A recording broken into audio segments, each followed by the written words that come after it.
On it, my record now. Yeah, honey. One time when I go down,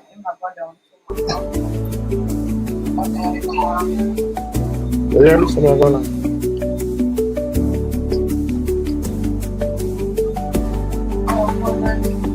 All right, welcome,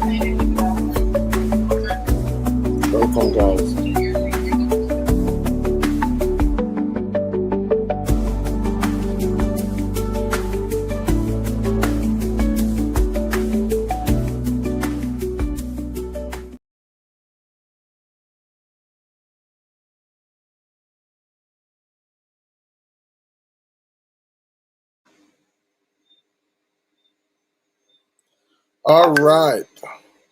All right. So welcome tonight, guys. I am excited. I hope you can hear me loud and clear. Let me see if I can. All right, so I see Yahuwah's disciple is on, and say 5 persons are on. Just do me a favor and just send out the live to some more persons. I wanted to do what's the name of it? What TikTok as well, but maybe next week I will do TikTok live. But I am excited to be here. If you know of anybody who is sick, just go ahead and send them the link. I'm gonna be doing. I'm gonna try not to preach. My daughter said normally when I get excited, I just start preaching. So I'm gonna try not to preach. But I'm excited about tonight, and I'm gonna give a big shout out to a very good friend. I don't know if he's gonna be on this evening. That Dr. Dwight, the herbalist, because he has basically inspired what I'm going to be talking about this week.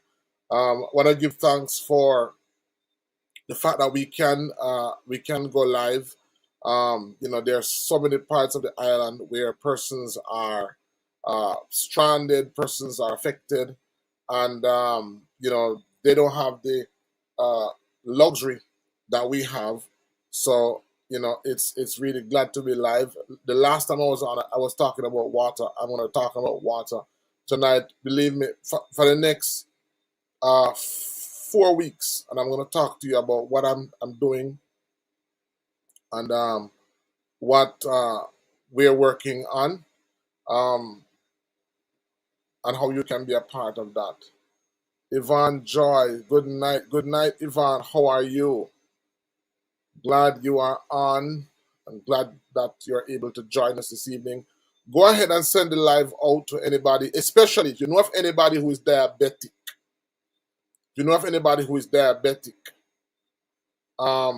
Then please get them on the live tonight.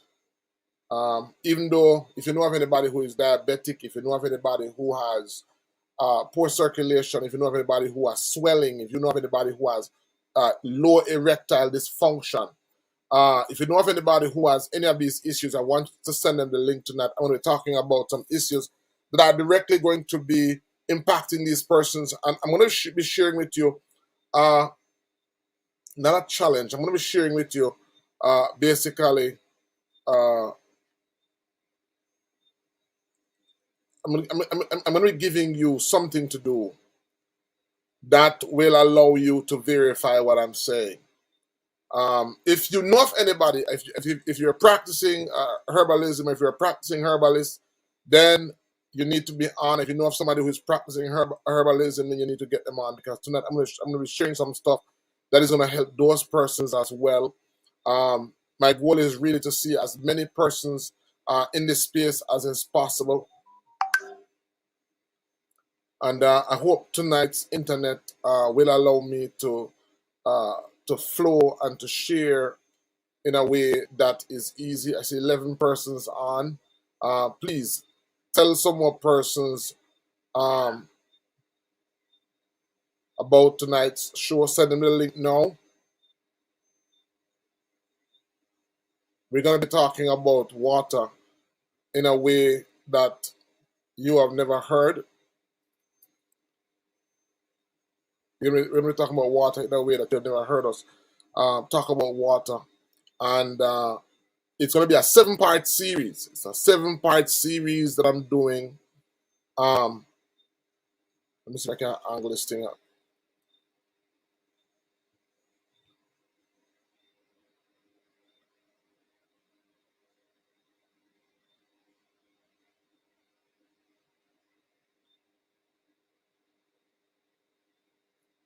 Good night, Yvonne. I'm trying to add my slide because I want you to see what I am going to be sharing on tonight. I hope it comes up. The platform that I'm using has made so many changes, and the internet is moving a little slow. But either way, I'm going to be sharing tonight. So if you know of anybody who has any type of health issue, erectile dysfunction, epileptic seizures, uh, persons with chronic pain,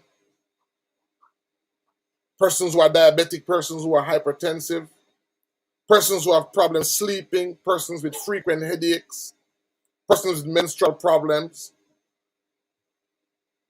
Don't look as if I'm going to get the chance to share my slide, but it doesn't matter. Persons with mental issues, I want you to get these persons on,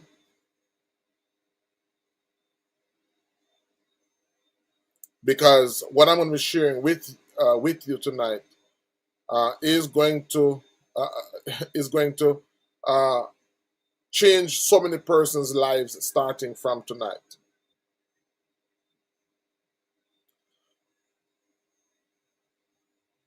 Let me just give some persons some more time just to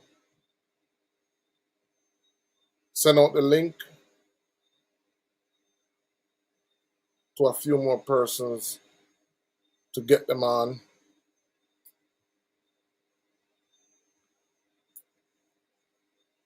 Send out link to a few more persons to get them on.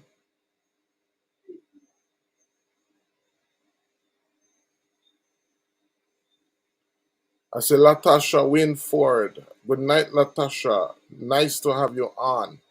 All right, Natasha, if you know of anybody who is diabetic, if you know of anybody who has any type of pain, ailment, anything like that, I want to speak to them tonight, because my my my mode of medicine is the greatest weapon against sickness and disease is education, not medication. And I like to educate persons. I like to inform persons and allow persons to be in the know. Sometimes they know, but they don't make sense of it. I hope. Hopefully, we have some doctors, medical doctors, on tonight, because there are some. Not every medical doctor. People demonize them, but not all medical doctors are just in for the money. They really want to help persons, and so tonight, what I want to be sharing with them is going to be it's going to help them to make a lot of sense of some of what they know, because a lot of them want to really help persons, but they just don't know any better. So tonight, we're going to be talking about the foundation of cellular hydration, and next week, all being well, I'm coming up with a book. I'll be launching our book, um, and I want you to look out for it. It's going to be on our website. And what I'm going to be talking about tonight is excerpts from the book that is coming up, uh, and it's called "The Foundation of Cellular Hydration." Um, that's what we're going to be looking on this evening. A lot of persons who are sick are not really sick as they would think. A lot of persons are thirsty. And so every day we see persons that come into us. And when they come into us, uh, the more persons I see is the more I realize that a lot of persons are not sick as they think. They're thirsty. But most persons don't know how to interpret what the body is saying to them, how the body is speaking to them. And so tonight, that's what I want to break down. I want to help you to understand and to be able to interpret what your body is saying. A lot of persons who have diseases, when I talk about our ancestors and how they understood that particular knowledge. And then I'm going to share with you how and what you can do to test what I'm saying if it is really what I'm saying. So it's going to be a life-changing hydration series, and we're going to be looking at water. We're going to be looking at voltage. We're going to be looking at minerals, and we're going to be looking at cellular healing. And let me just see one more time if I can get my notes up. Trying to get my notes up so you can follow me.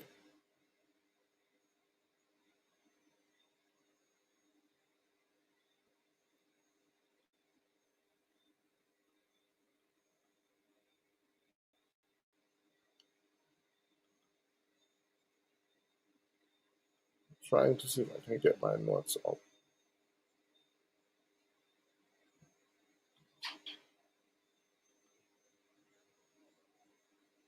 It's not gonna happen. It's not gonna happen. So the last time I was on, I spoke about water, and I spoke about the fact that a lot of persons who are sick or who think they are sick are not sick. They're actually thirsty. And I showed you where I went to the spring and where I catch my water, and there's one lady who lives right beside the spring who she was telling me that she was she was on the kidney clinic, and the minute she moved near the area, she started drinking the spring water, and lo and behold, all her kidney problem disappeared.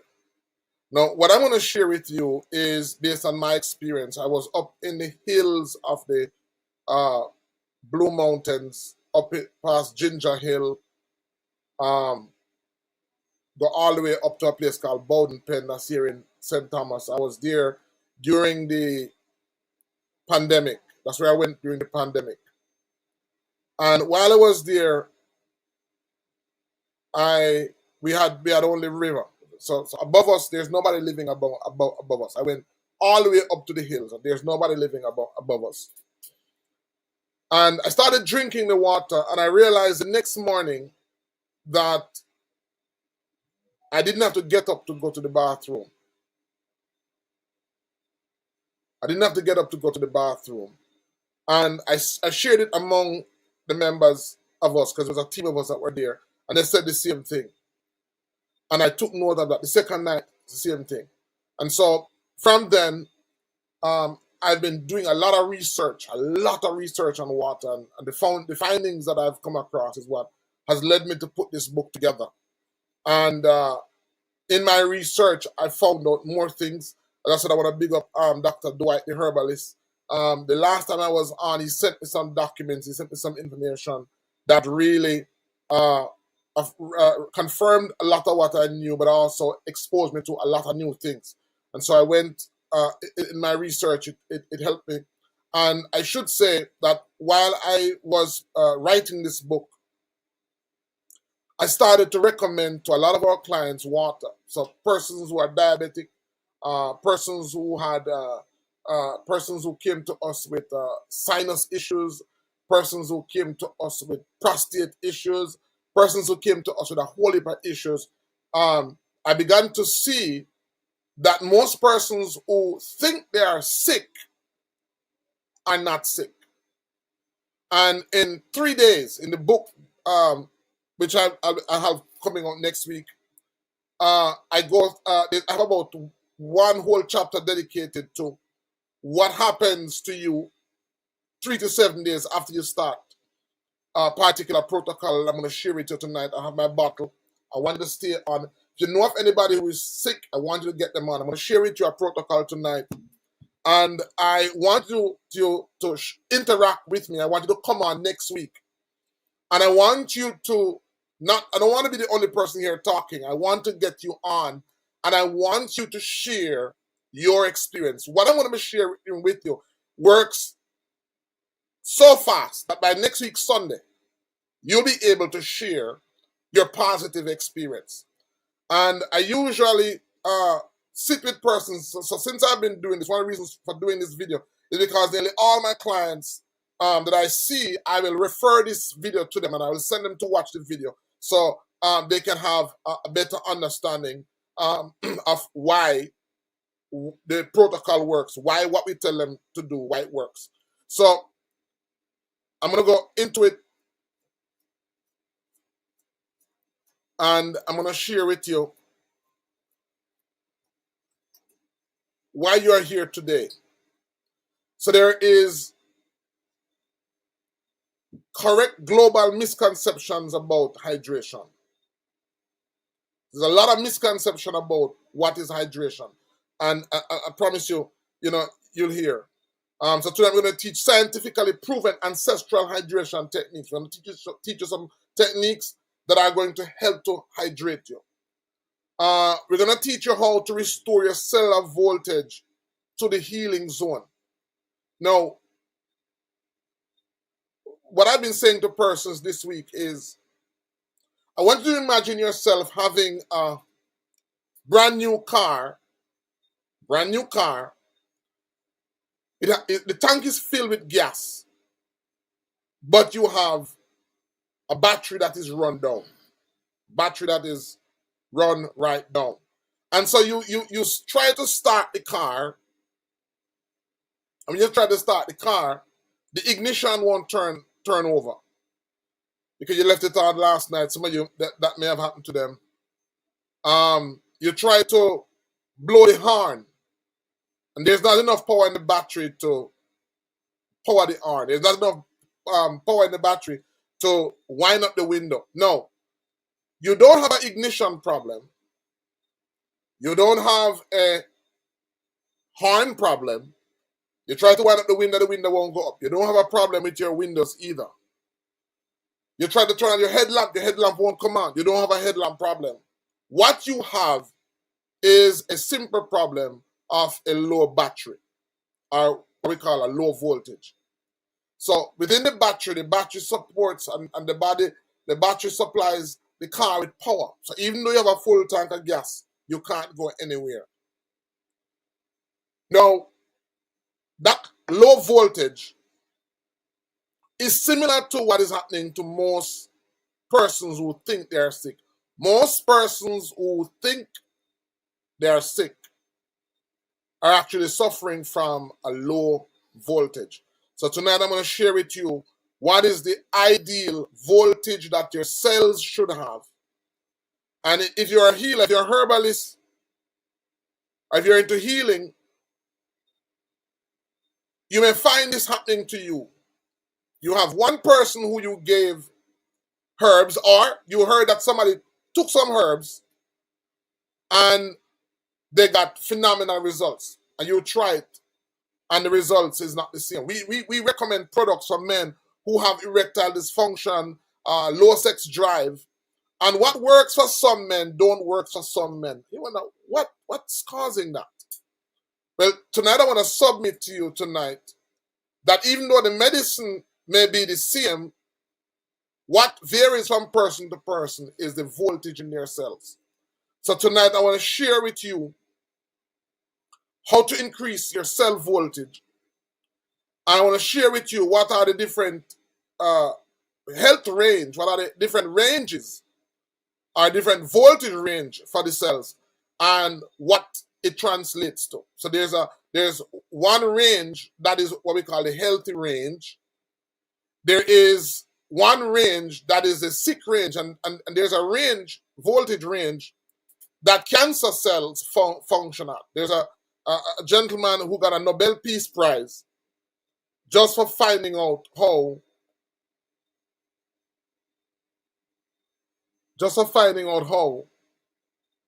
oxygen affects the cells. So tonight, that's what I want to share with you, and I want you to get as many persons on as is possible, because we want to go take a deep dive in it. Now, one of the things I want to say to you, listen to me. If you haven't gotten anything, I want you to get this. You cannot heal a person that has dehydrated, low voltage cells. You cannot heal a person that has dehydrated, low voltage cells. Doesn't matter how powerful the herbs is. And that is the reason why I'm doing this as a 7-part presentation, but the second half of it is going to be food, because at the root of it is a lot of the foods that people eat rob their bodies of voltage. And so I have a complete list of foods that I want to share with you, foods that you shouldn't eat, and foods that you should eat that increase your voltage. All right? I want to share that with you, because it's important that you understand that. So healing requires electrical energy. Why? Because we are electrical beings. We are bioelectrical beings. And so when you have low hydration, it equals to low voltage. And I'm also going to explain what is hydration, because a lot of persons think, we ask persons, do you drink water? And they say, yes, I drink water. Well, guess what? This evening, I'm going to spend some time teaching persons how to drink water. One of the reasons why I'm doing this 7-part series is because a lot of persons who drink water are drinking it incorrectly, and they are not benefiting. Their cells are not benefiting. And so because they're not benefiting, that's the reason why they are sick. And so it's important for us to understand that low voltage is caused by low hydration. Low voltage also causes inflammation, disease, and fatigue. All right, so low voltage causes inflammation, it causes disease, and it causes fatigue. All natural healing have to begin with water, minerals, and electricity. All right? Every therapy, every herb, every treatment works better when your cells are hydrated. And so we're going to go into that. When we were very young, we heard that water is life. And as a matter of fact, here in Jamaica, the National Water Commission, that's their slogan. Water is life. Because the body is about 70% water. The brain is about 80% water. But hear this. The blood is 90% water. Every organ functions depends on hydration. And hydration affects your immune system. It affects digestion. So if you're watching tonight, if you're feeling sick, blessings dying in nature. If you're feeling sick and you know of anybody who is sick, usually it's immune based. I'm going to go in depth. I'm going to explain to you tonight what happens when a person is dehydrated. So if a person is dehydrated, their immune system will not function properly. Persons that have immune compromised issues, their immune system will not work properly. Your digestion system will not work properly. Your hormones will not work properly. So a lot of persons who have hormonal imbalance, guess what's the problem? You're dehydrated, you're thirsty. A lot of metabolism or metabolic functions that are not being carried out, or people who have sicknesses because of metabolic functions. At the root of it is water. A lot of people have emotional issues. At the root of it is water. A lot of people have brain clarity is water. And guess what? That's why I want you to send this out to somebody, because what I'm going to be sharing with you this evening, next week Sunday, I'm going to start the show off by getting as many persons as is going to go through the protocol that I'm going to share with them tonight. I'm going to get them to talk about it. So if you know of anybody who has immune issues, immune problems, they need to watch tonight's show. If you know of anybody who have digestive problems, GERD, acid reflux, we're going to give you the information and we're going to give you the raw material for the body to heal itself. And I'm glad that the body heals itself. And that is the foundation. Even in natural medicine and Western medicine, that's one thing that both forms of medicine, both schools of medicine agree on. The body heals itself. We therefore have to ask a very important question. If the body is not healing itself, what's the problem? There is a disease that is very common among African American, among black persons. Now, these persons, when they have this particular disease, it's very difficult for them to heal. They experience dry mouth. They experience numbness. They experience poor circulation, sometimes blindness. The label that they have created for it is called diabetes. But all the symptoms of diabetes, asking the doctor, all the symptoms of diabetes are all the symptoms of dehydration. Which means that it can be reversed, because if dehydration can be reversed, the symptoms can be reversed. Now, to prove that, Rastafari Foundation said, is water hydrated better, or what's different from water and fruit and vegetable? Very good question. Let me just put this up. I don't know if I should answer the question or answer the question in the presentation. Rastafari Foundation says that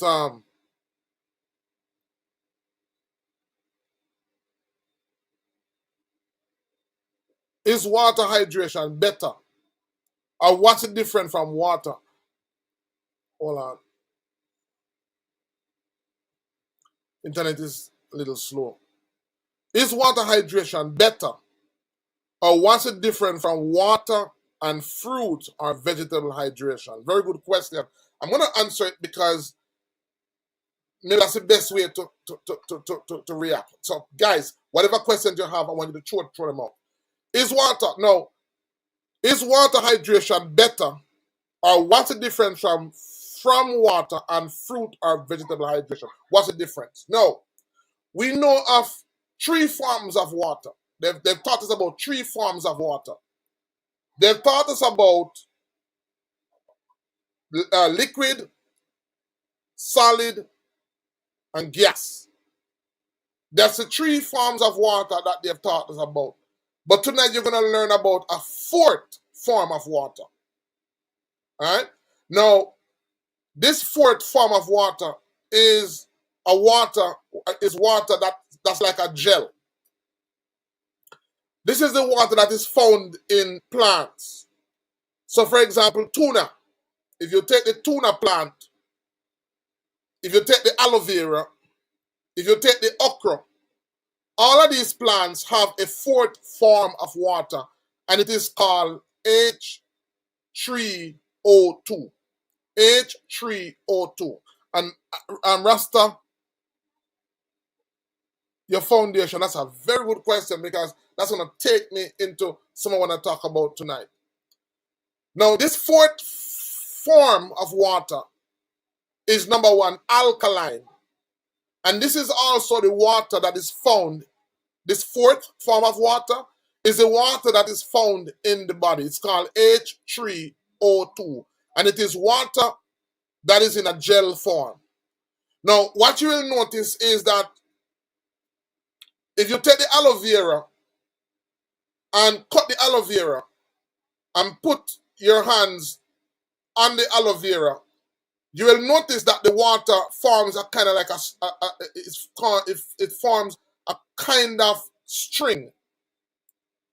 It forms that because it is this fourth phase of water is also called structured water. This structured water is also the water that is found in our cells. So our cells are surrounded by this fourth type of water, which is found in fruits. It's a very good question. It's found in vegetables.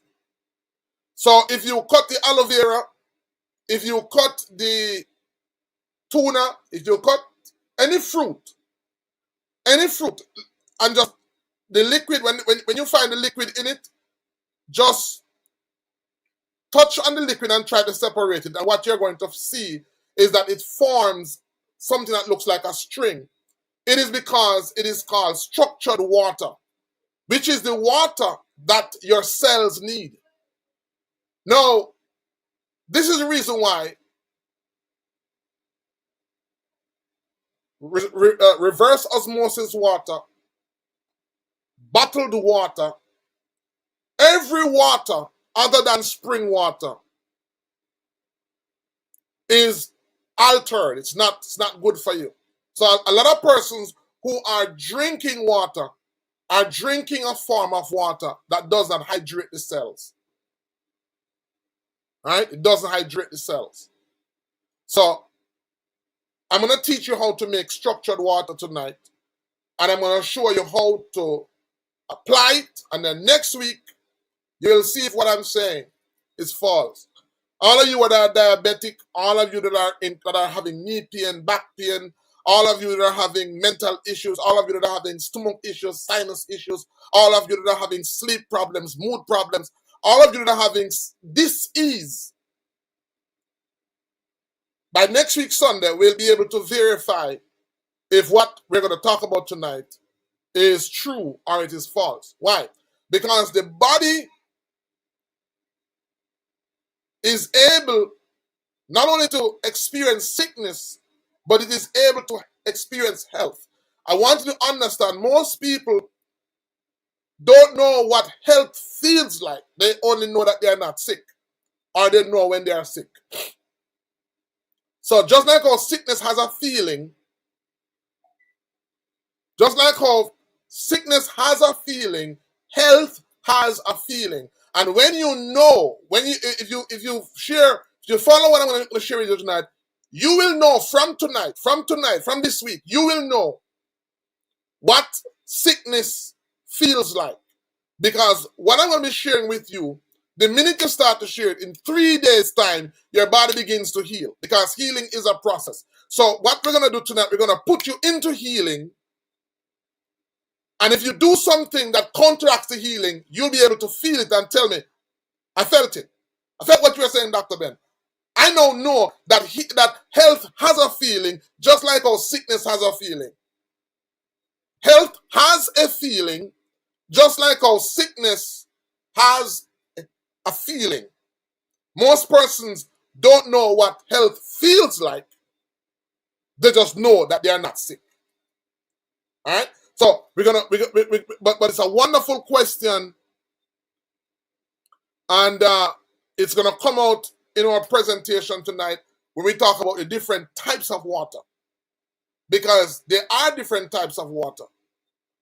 All right. So anybody who has immune system problems, digestive problems, hormonal problems, diseases caused by metabolic functions, emotional problems, problems with brain clarity or energy or anything like that, after tonight, you're gonna begin to experience a difference.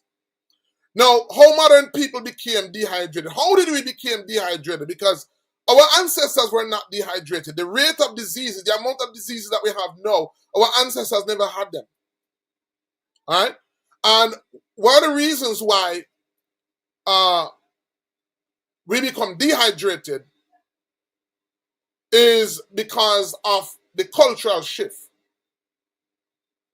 So here are some of the reasons why the modern world is dying of thirst. One, we live in a world now where a lot of persons drink ice water.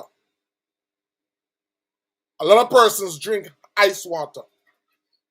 Now, what ice water does is that ice water shuts down your absorption system. One of the first thing what ice water does. One, it shuts down your absorption system. And two, it robs your body of energy. Because what happens, the minute you drink ice water, that ice water is going to take an enormous amount of your body's energy to bring the water down to a temperature that it can utilize it. So one of the reasons why a lot of people are dehydrated is because they drink a lot of cold water. And you can try it, you can experiment it. If you drink a lot of ice water, you're going to realize that the more ice water you drink is the more thirstier you become. Another thing that ice water does is that it shocks the digestive system. Shocks the digestive system. And so you can't digest because your body was not made to drink, to consume ice water.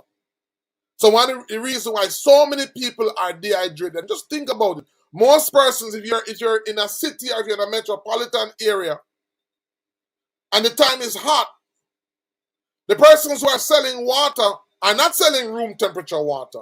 They're selling ice water. And the minute you start to drink that water, you're going to realize that you become dehydrated. And I should say that it's important that I share this, because when you wake up in the morning, you are at your most dehydrated point. Dehydration doesn't start from when you feel thirsty. Dehydration, when you talk about dehydration, we're talking about the state of your cells.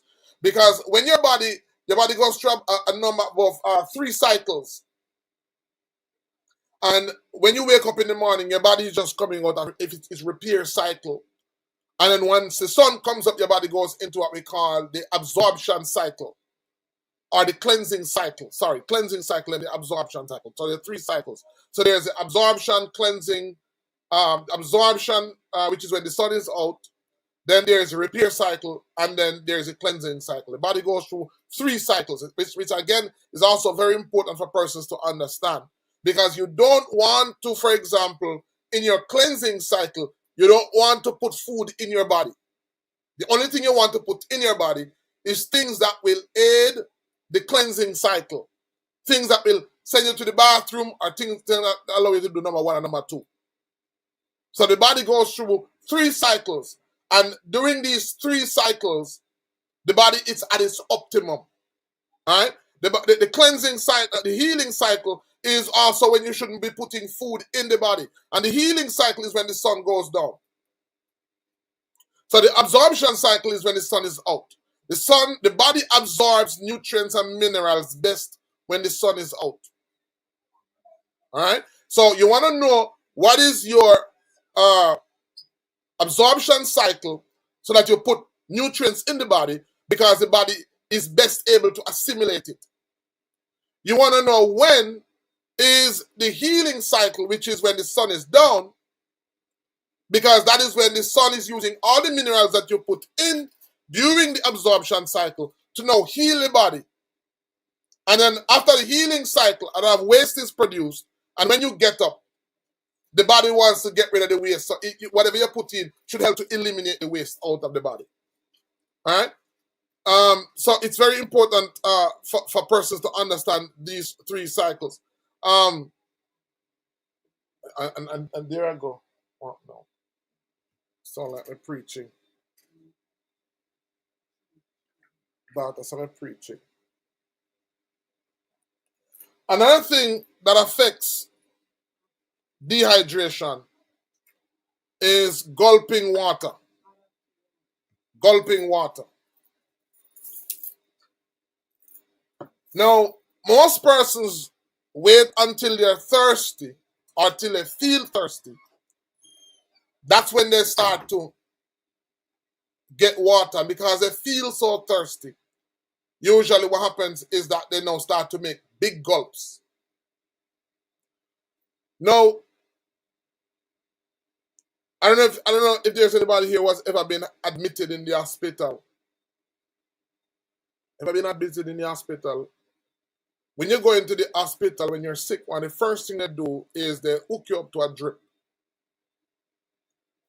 And what the nurse will do, the doctor will instruct the nurse, you're sick.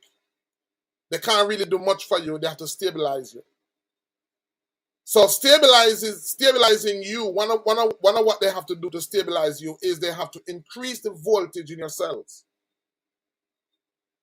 And the nurse will put in saline, that's a bag with salt water, mineral water. And they will, if you look on the cannula, you'll notice it moving fast. It's dripping very fast. And once you become stabilized, then what they do is they turn it down, tip, tip, tip. And sometimes they'll even look on their watch because they know the rate at which the water must be delivered into the blood for the cells to get a constant, steady flow, not only of hydration, but also of voltage.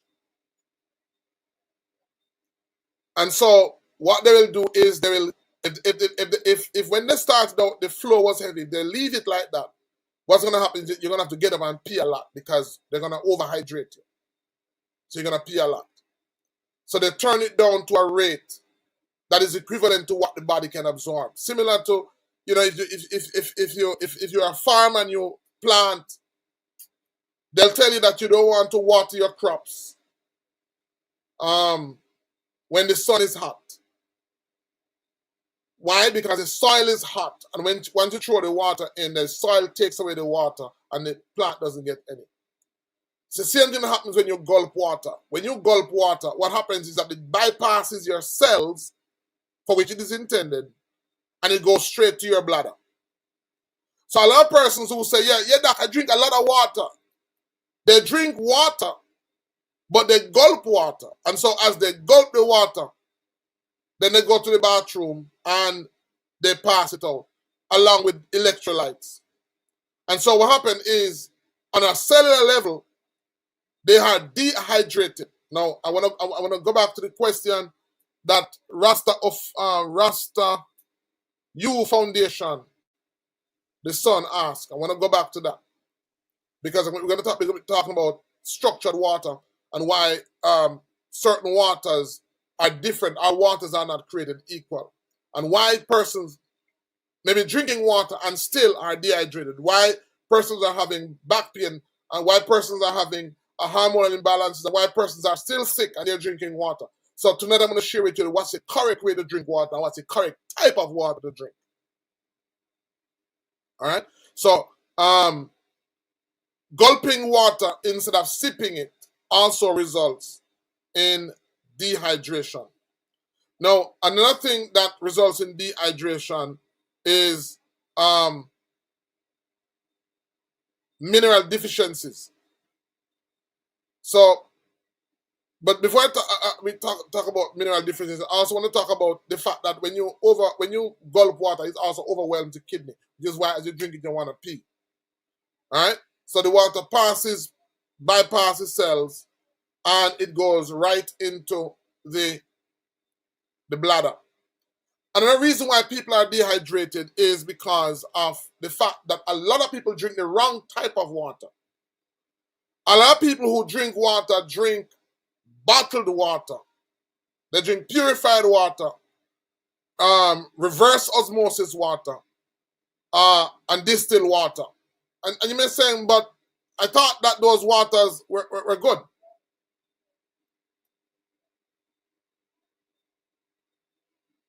Are geothermal waters structured? Yes, they are structured. And I'll talk about that.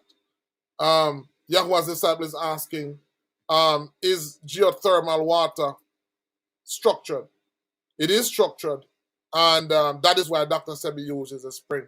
And as I said that I'm going to talk about the food, because when I put you on the protocol that I'm going to talk about tonight, you are going to feel, you're going to experience a feeling of health. But if you don't know the right type of food to eat,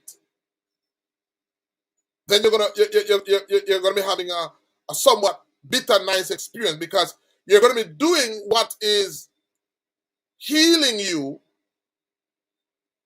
but because you don't know the right types of food, every time you eat the food that you're not supposed to eat and it causes inflammation, because you know healing, you're also going to begin to know the difference between healing and the feeling of inflammation.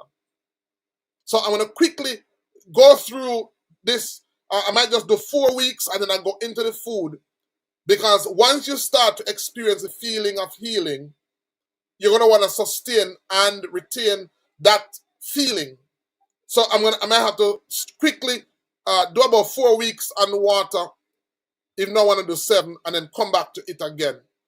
And then I'm going to encourage you, if you can, to get the book, because I'm just talking from the book, sharing from my book, but there's so much more in the book. So it's very important to understand that the minerals are missing from the water. Purified water is the mineralized water. The process that the water goes through. And here's the thing. Guys, our culture, we live in a world that puts an emphasis on clean water, not living water. Let me say that again. We live in a world that places an emphasis on clean water, not living water. And so, when most people think about water, one of the first thing that comes to their mind is this water clean? Or, what's the cleanest water I can get? Most people who think about water, they're not thinking about the best water in terms of its life-giving ability. Most people are evaluating water based on how clean it is. But guess what happened? The process that the water goes through to make it clean kills it. So most persons are drinking dead water in order to sustain their life. So persons are drinking reverse osmosis water. They're drinking purified water. They're drinking bottled water. And so because of that, they are dehydrated. That's what we're talking about. How did we reach this state to become so dehydrated? Our ancestors, and then some people are drinking tap water. Water that has chlorine, or treated water, they call it. Now, treated water. you treat the water so much so that it becomes dead. It has no minerals in it, and it has no life-giving properties in it, and it has no ability to heal the body. I'm going to go back. I'm going to talk about it later. I'm going to talk about structured water. And so what you want is structured water. I'm going to talk about structured waters. I'm going to talk about the different type of structured water. I'm going to tell you how to make your own structured water. All right? And when you talk about that tonight, as I said, I guarantee, like, we don't use the word guarantee, but I can't wait till next week when I share what I share with you. Next week when you come on and you begin to tell me about the benefits that you're having. I'm always excited to see persons share with me their experiences of healing, because most, as I said, most people are either sick or they are not sick. Most people don't know the feeling of health or what health feels like. So because we're drinking the wrong, because we're drinking the wrong type of water, guess what? Our bodies are paying the price. I want to send this out to somebody who is diabetic, because I said to you, and I'm going to say it again, all the symptoms that are given for diabetes, all the symptoms for diabetes are the same symptoms for dehydration, cell dehydration. A lot of men who have erectile dysfunction, a lot of men who have baldness, a lot of people who have skin problems, a lot of people who have mental issues, a lot of people who have cravings of sweets, a lot of people who have hormonal imbalances are just symptoms of dehydration. So I'm going to share with you later on in the presentation how to rehydrate your cells and how to begin to, because once you start to rehydrate yourself, take about 3 days. Once you start to rehydrate your cells, the body begins to heal almost immediately. Because remember I said to you that if the body is not healing itself, is either the healing mechanism is damaged, one, or two, the healing mechanism is weak. The body's healing mechanism. The body has a mechanism to heal. Now, you know, when your battery is low, your car battery is low, you just get somebody, get a jumper cable, and all they do is they connect their battery to your battery, and they give it a surge. That surge, what it does is that it causes your battery to go above the minimum volt needed to turn over your engine. That's all that happens. And from there, once the engine turn over, the alternator begins to start the battery. It's not difficult. What I'm going to share with you tonight is not difficult. A lot of you are sick and they are not getting better.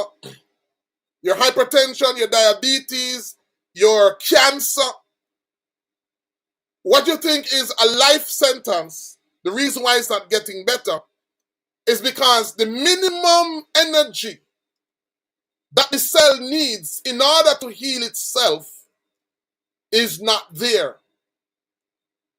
All those persons with gout and all those persons with kidney problem, the body heals itself. And so you have to ask the fundamental question. If the body is not healing itself, what's wrong? Most of the persons who are diagnosed as being diabetic / dehydrated, there's a bigger number of people who are borderline, or people who are heading there. Let me say that again. Most of the persons who are diabetic / dehydrated, whatever that number is, if it is 50% of the population, there's another big number that is out there that is borderline or approaching borderline. So a lot of people out there who are sick are dehydrated because the food, there are foods that we eat that rob the body as voltage. And I said, once I share with you the system of rehydrating the cells and kickstarting your healing process, because you don't know what you should eat and because you don't know what you shouldn't eat, you're going to find that most of the foods that are in the supermarket, most of the foods that we eat are foods that rob the body of its electricity. Most of the foods that we eat, most of the foods that are in your house right now, are foods that are robbing electricity from your body. So when I share with you how to increase the voltage and your body begins to heal, the minute you start to eat, okay, you don't know what you should eat and what you shouldn't eat. The minute you start eating, you're going to say, hey, what's wrong with me? Which is why it's important that we also address food. You know, nature teaches us, Mother Nature teaches us three things. I'm going to say three things. Did you know that there's a very thin line between food, medicine, and poison? Yes. There's a very thin line between what is food, what is medicine, and what is poison. Mother Nature teaches us that. So, any herb that has therapeutic benefits. Let me give you a herb. Give you an example of a herb. Cerci. Now, cerci is a vegetable,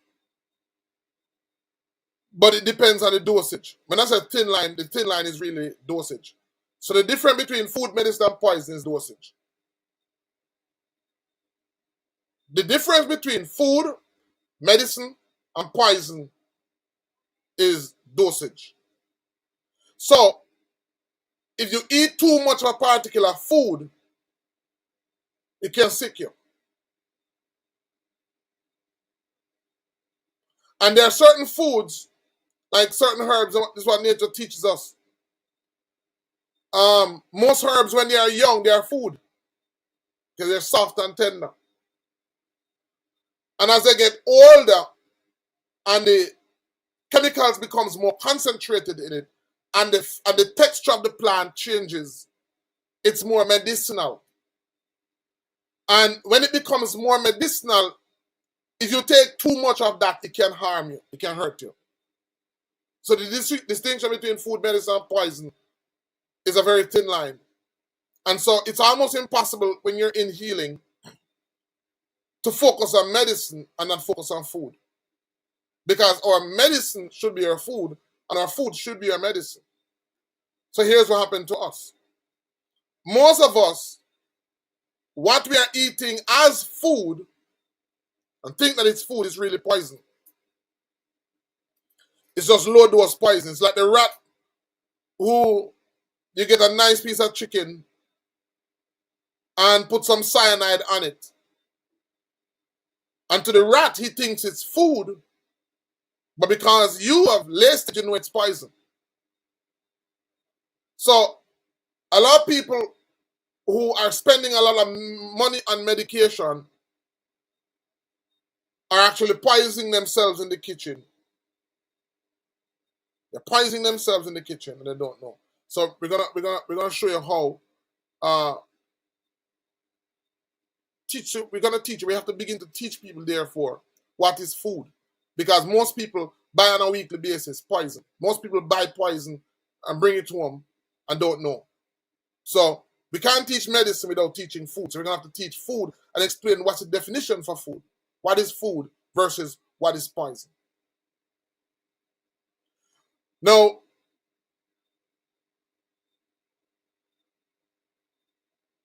a lot of people don't understand that the body, as I said, needs to have a particular electrical charge. So your cells need anywhere from minus 20 to minus 25 millivolts. Anywhere from minus 20 to minus 25 millivolt is what we call healthy cells. Now, if you're a healer, listen to this now. Young one's disciple, listen to this. When a person is sick, we can bring your cells to minus 20 to minus 25. We have to get you to minus 50 or higher. And you may be saying, how much volt can the body withstand? Ask your medical doctor. If you have a cardiac arrest and you go in, they will take a device and they will put it over your heart and they will give you a voltage that is so high that if you were conscious, you would never want them to do that to you. Why would a doctor, or why would a medical team, or why would a paramedic see a person dying and take a device and give them an electrical surge similar to what a person does to a battery that has gone dead? What does the medical system knows? That they would take a device and give a person an electrical surge. It is because they know that you are a bioelectrical being. And they know that if you are dying, what's happening to you is the voltage in your cells have gone flatline.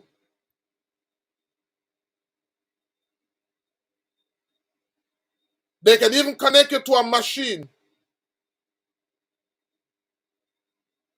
Rasta U Foundation says, what are good ways to transition our pharmaceutical medication safely, specifically for diabetic patients?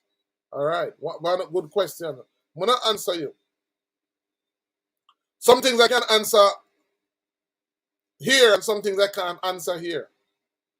And that may not be something I want to answer here. If you reach out to me, I'll share with you how you can do that. But why would a medical trained person take a device that is going to produce a high electrical surge and put that on your body, specifically over your heart area, to bring you back to life so that you don't die? I'm asking that question because some of you may be asking, if a healthy cell is minus 20 to 25 millivolts, how much volts can the body handle? And that question gives you an idea of how much volt the body can handle. And so when a person is sick, just like that healthcare professional who is trying to increase the voltage to get the person to live, in the same way, when a person comes to us sick, our first task must be to increase the voltage in the cells, because once the cells voltage is increased, then healing begins to take place. Healing starts with increased cell voltage. Let me say that again. Healing starts with increased cell voltage. And there are different organs of the body. Different organs of the body have a different cell voltage need than different parts of the body. For example, the heart has a higher cell voltage need than the kidney. The brain has a cell voltage needs as well. That is why persons experience epileptic seizure. That is the reason why persons experience certain mental problems. It's because there is a disruption in the flow of electricity, or the cells of that part of the body don't have the range the voltage that it needs to function normally. So it functions abnormally, and we call it dis-ease. What we are told, what we know also, so we know that healthy cells need anywhere from 20 to 25 millivolts. A person who has a chronic disease has anywhere from 10 to 15 millivolts within their cells. A person with cancer has somewhere about 5 millivolts. So we can see that once your voltage is not where it should be, then the decreased voltage causes dis-ease. On our website, if you are watching, I see somebody on Facebook, if you are watching, in the link of this description, there is an assessment that we offer, and it's called a quantum cellular voltage assessment. A quantum cellular voltage assessment. If you go to the description of this video, there is a link that you can book an assessment, and we can help you to begin to recover. In the description of the video also, we have a 50 minutes consultation that you can get. And because we have done some new structuring, notice I haven't been on for a while, but whenever I'm not on, I'm just working. I'm always working. And so what we have done is that we have created, in addition to our consultation training, we're now putting together a wellness coach training. And how that works is that we have consultants who we train to do what we call quantum assessments. And there's one here on tonight, Yahuwah's disciple is one of our consultants. Basically, he's trained to offer the quantum assessment, and hopefully next week and the subsequent weeks we'll be getting members of our consultation and our wellness coaching team on, so that we can offer our services to persons. In the past, we offered mostly consultation in our offices. We offer mostly consultations, and so a lot of times people do need follow-up. So we see the need now for wellness coaches. Coaches will work differently from consultants, and so we have that training that we're going to get kick off. If you're interested in being one of our consultants / wellness coach, there's a link in the description where you can register. I've moved the cost from $800 and something dollars to $39 per month. We have moved the cost from $800 for the training to $39.99 monthly, because we need consultants and we need wellness coaches. So if you're interested, you can go to the link of this video, and you can register for our training and mentorship program. I also have a book out there, the Jamaican Alkaline recipe, which is, I'm going to shorten this presentation so I can go into that, because I want to, once you start the protocol that I'm going to share with you tonight, and you start to experience health and healing, because you don't know the right foods, you're going to be eating the wrong foods, which are going to be inflammatory. So you're going to be having inflammatory flare-ups. And to avoid that and to prevent that, I'm going to have to cut this 7 weeks training, I interrupt this training to go into our food training, to get persons who are doing the protocol to know the right foods so that they can start and sustain their healing. Sorry for while I'm at it, also I have a Ghana trip that is coming up. So in the link of this description, we're going to Ghana in March. of next year, because I want to connect with our African brothers there. I want to explore the plans that they have there. It's going to be a phenomenal trip. There's a link in the description. There's a payment plan, so you can go there and you can register for that as well. So in the description of this video that you're watching, all of those links are located, so you can go and check it out. And I want you to have those in mind. So we talk about dehydration, and so many persons are dehydrated. And once you become dehydrated, then what happens is that the voltage in your cells falls. So again, healthy cells anywhere from 20 to 25 millivolts.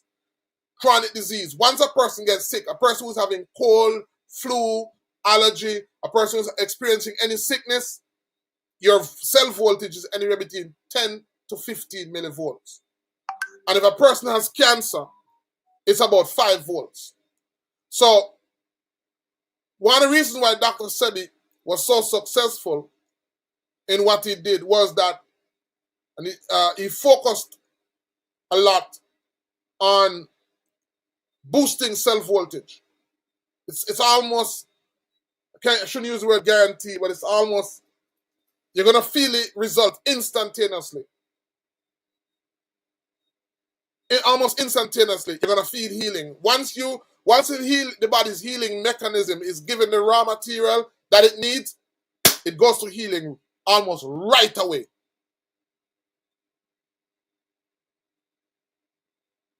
Once you give the body the raw material that it needs, I'm not talking about herbs. I'm going to talk about, in the subsequent lesson, we're going to talk about where does herb fall into this? How is herb implicated in this? We're talking about how to increase the voltage of the cells. And so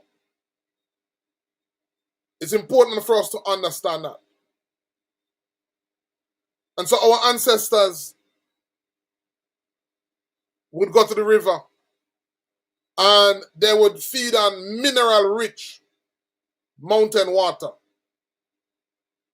They would store their water in calabash or clay.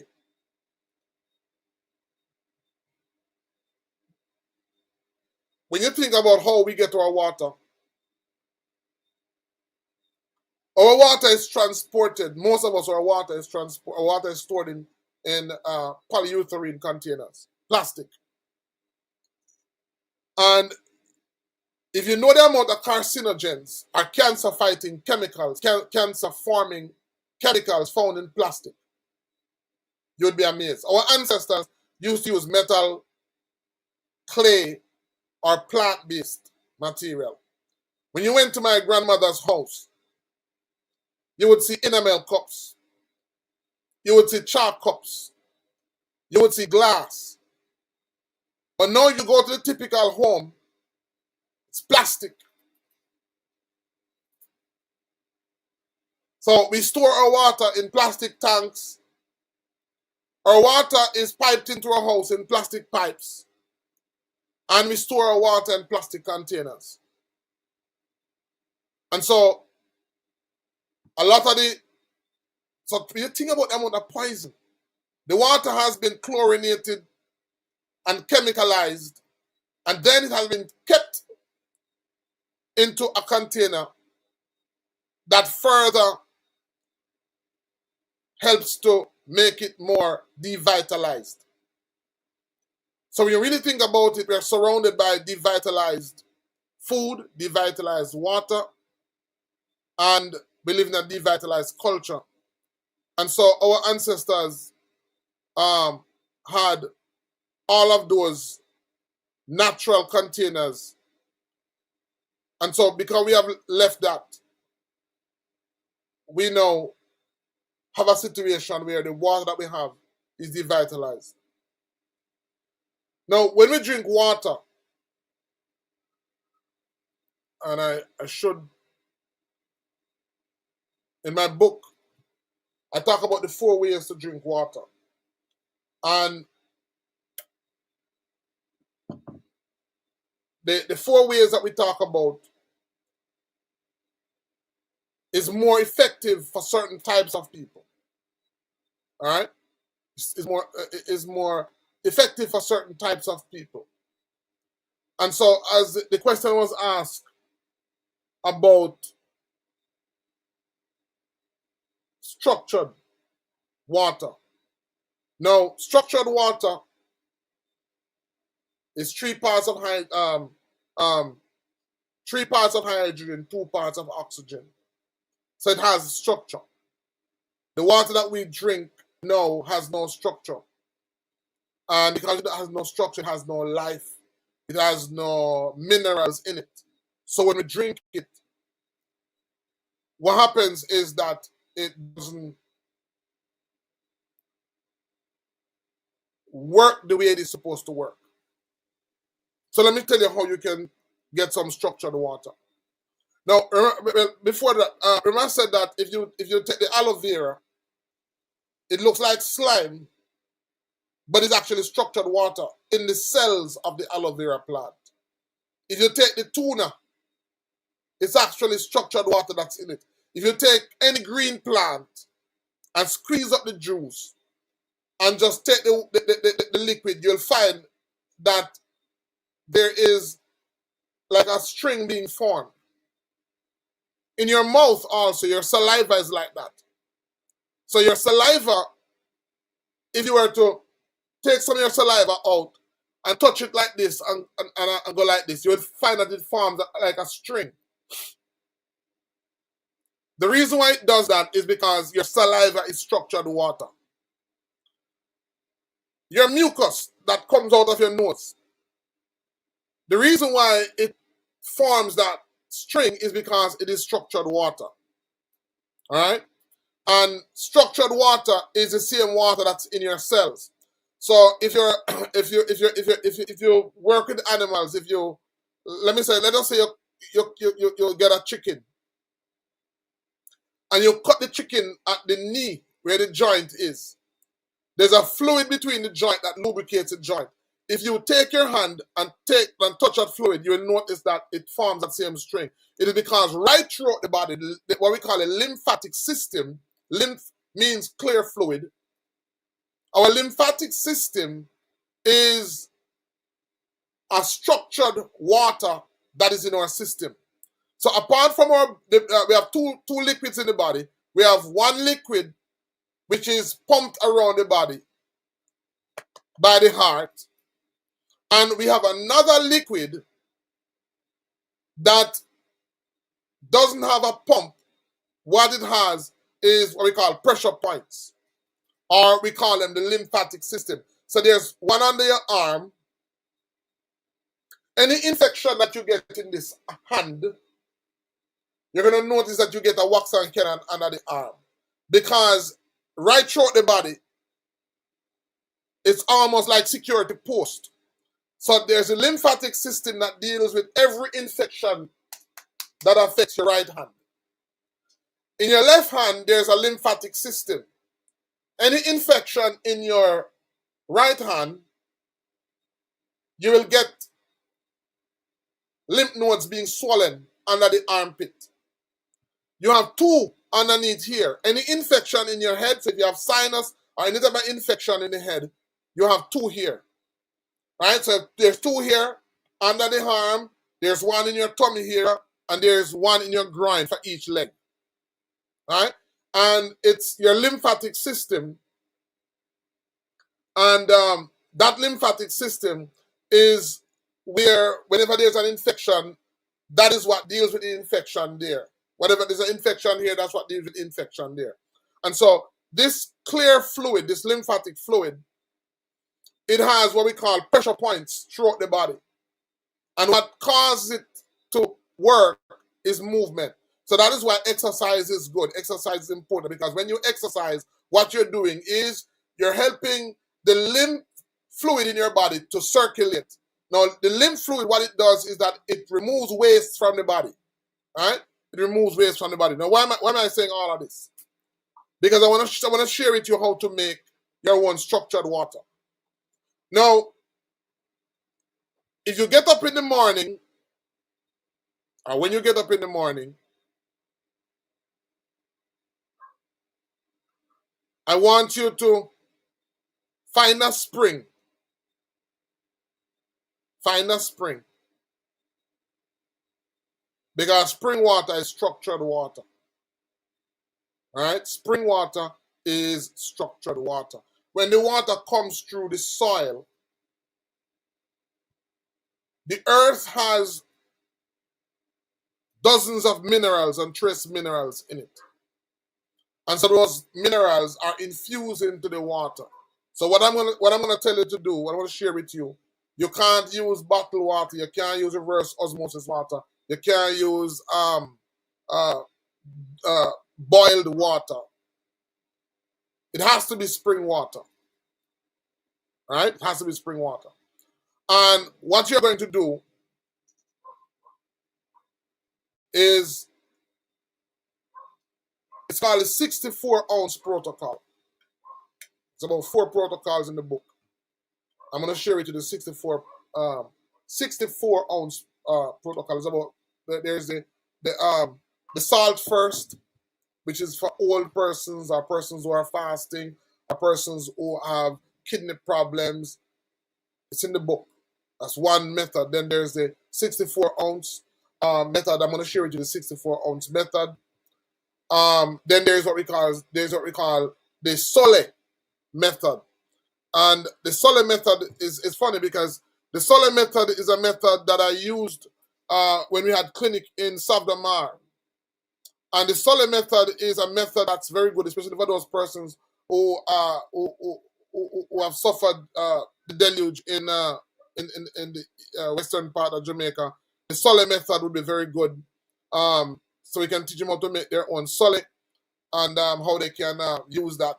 I use it in salve for persons who are having bacterial infections. Very effective for persons who have bacterial infections, or for persons who have thyroid issues, and so on and so forth.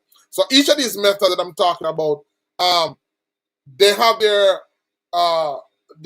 high benefits for certain particular ailments or certain people group. But I want to talk about what we call the 64-ounce method. So what you're going to do is you're going to take 64 ounces of water, which is about 2 quarts of water. And you're gonna get some what we call Celtic salt. Celtic salt. CEL, let me type it here. Everything is moving so slow for me. Celtic salt.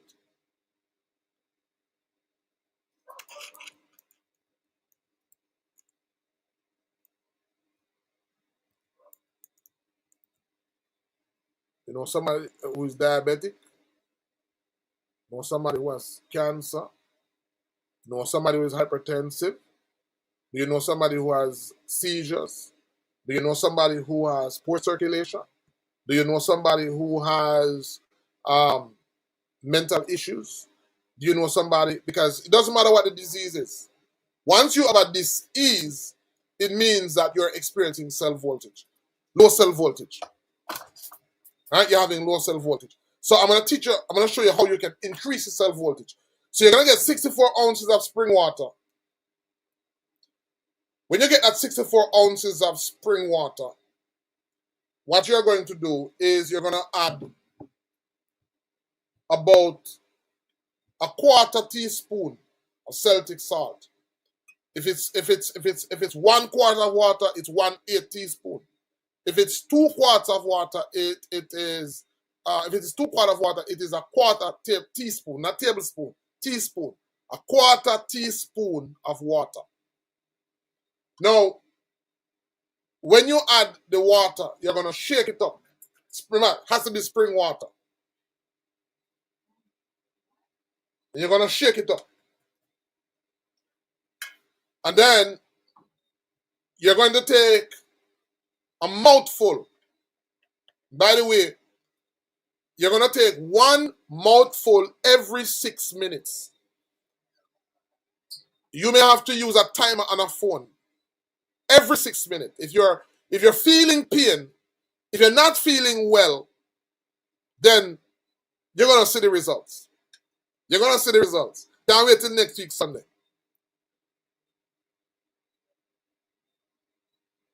So Celtic salt, it is going to be 1/4 teaspoon for 64 ounces or 2 quarts. I'm going to take some questions after. I want to finish up. So 64 ounces of spring water, 1/4 teaspoon of Celtic salt. And in the subsequent presentations, I'm going to go deep into Celtic salts. If you don't have Celtic salts, what you can use and that type of thing. We're going to go into that. So 64 ounces of water, and then you're going to get the 1/4 teaspoon of Celtic salt, and you're going to mix it up.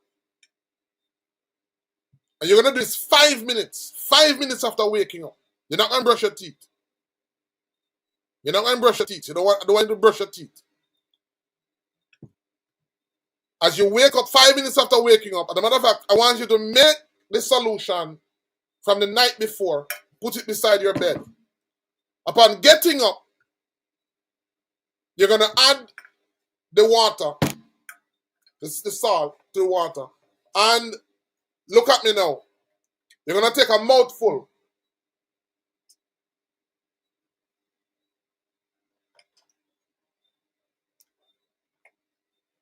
You're going to hold it in your mouth for 10 to 15 seconds, and you're going to swirl it around. Why?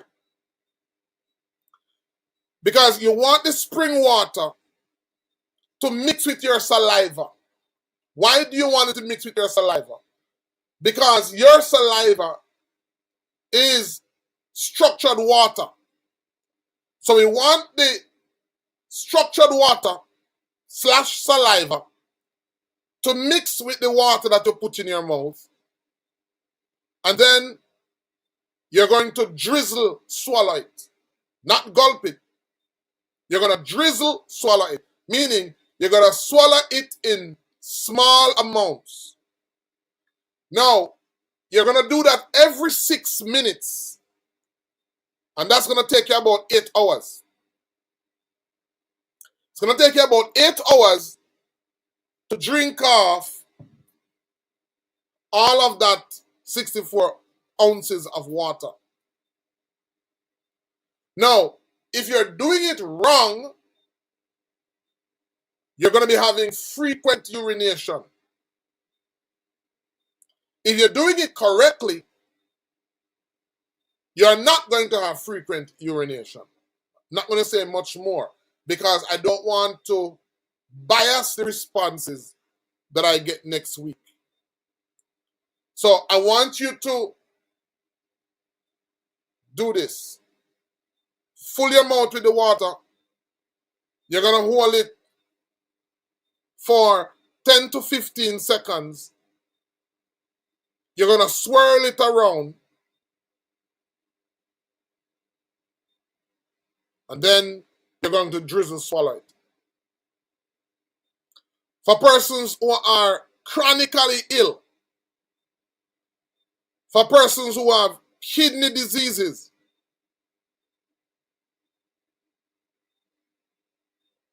for persons who are on fasting,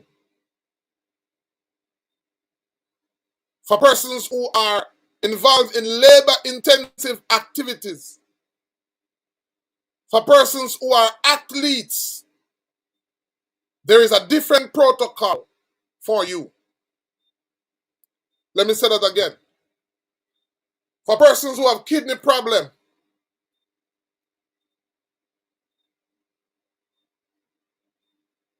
so I answer you, young ones, disciples. Persons who have kidney problem, for persons within a particular age group, advanced age group, for persons who are on certain medication, especially blood pressure medications, for persons who are involved in labor-intensive activities, for persons who who have chronic ailments, there's a different protocol for you. What I'm giving is general information, and if you want to know what is right for you, I want you to visit the link of my video. So for the general person, what I just shared with you is one of four. For most persons, this approach will begin to increase your cell voltage. If you want to know which of the four sessions, which of the four is right for you, you can visit the link of our video and you can book a quantum cellular voltage assessment. And we will explain to you, once you do the assessment, there's a chart, there's a questionnaire that you fill out. And once you fill out the questionnaire, you're going to get a score. And that score is going to tell us where you are and which of the four protocols is best for you. I really want you to get our book that's coming out next week, and have a book coming out next week where far more than what I've shared with you tonight is going to be in the book, because it cuts down on the time that I need to, I'll have to talk to persons. The book will be available next week, Sunday. And is Pink Himalayan okay as well? Yes. Rasta U Foundation asks, is Pink Himalayan? So in the book, we also talk about the different forms of salt that is acceptable. And we also talk about why Celtic salt. Why do we stress on Celtic salt? The reason why we stress on Celtic salt is this water that I'm teaching you to make, the structured water that I'm teaching you to make, when we use Celtic salt, because of the mineral, because if you look up Himalayan salt and Celtic salt, it will tell you that they have nearly the same mineral profile. The difference with the Celtic salt is that the magnesium is higher in the Celtic salt than it is in the Himalayan salt. The Himalayan salt has a little more iron, which is why it is pink, right? So it has a little more iron in it than the Celtic salt. And what we want is the magnesium, because as it relates to electricity, there is magnesium, potassium, iron, and sodium. These are all the key minerals that as bioelectrical beings we need. This is what increases the voltage in the cells. So we stress and we recommend the Celtic salt, because even though it has the 84 minerals like the Himalayan salt, it has a higher profile, a higher amounts of magnesium than the Himalayan salt. But the Himalayan or pink salt can be used as well. All right? And the reason for that is that the Celtic salt, when it is combined, listen to this now, the Celtic salt, when it is combined with the water, is almost similar to the water that surrounds your cell membranes. So our cell membranes, the membrane around the cells, has structured water. Your cells is 99% water. So even though your body is 70% water, your cells is about 99% water. And that water, when the cells are in their healthy voltage range, it allows the cells to do three things, which is why it's impossible to heal somebody once their voltage is low. It's completely impossible. It's not possible. You can't. It's impossible. You can alleviate the stress, you can alleviate discomfort, but you can't heal somebody once their voltage is low. It's impossible. It cannot be done.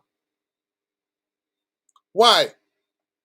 Because the ideal cell voltage allows a healthy cell to do three things. And what I'm sharing with you is why cells they morph and become cancerous cells. Right?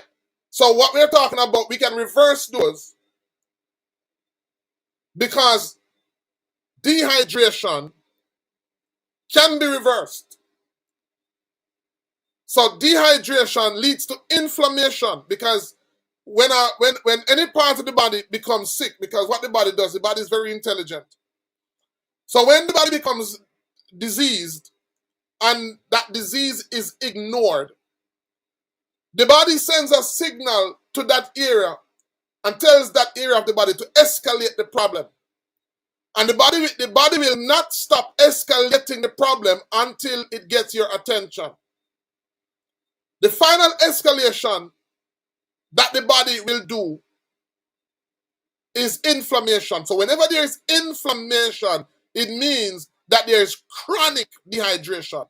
Because inflammation causes pain, and pain gets our attention.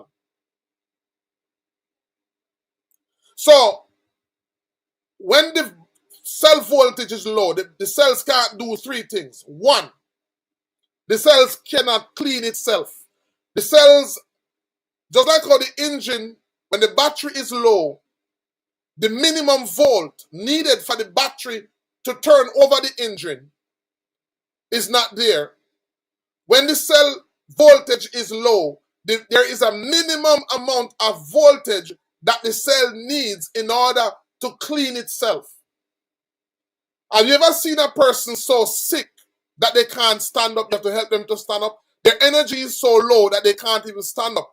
And it can't even get lower than that. A person can be so weak that they can't even push to have a bowel movement. A person can be so weak that they can't push to urinate.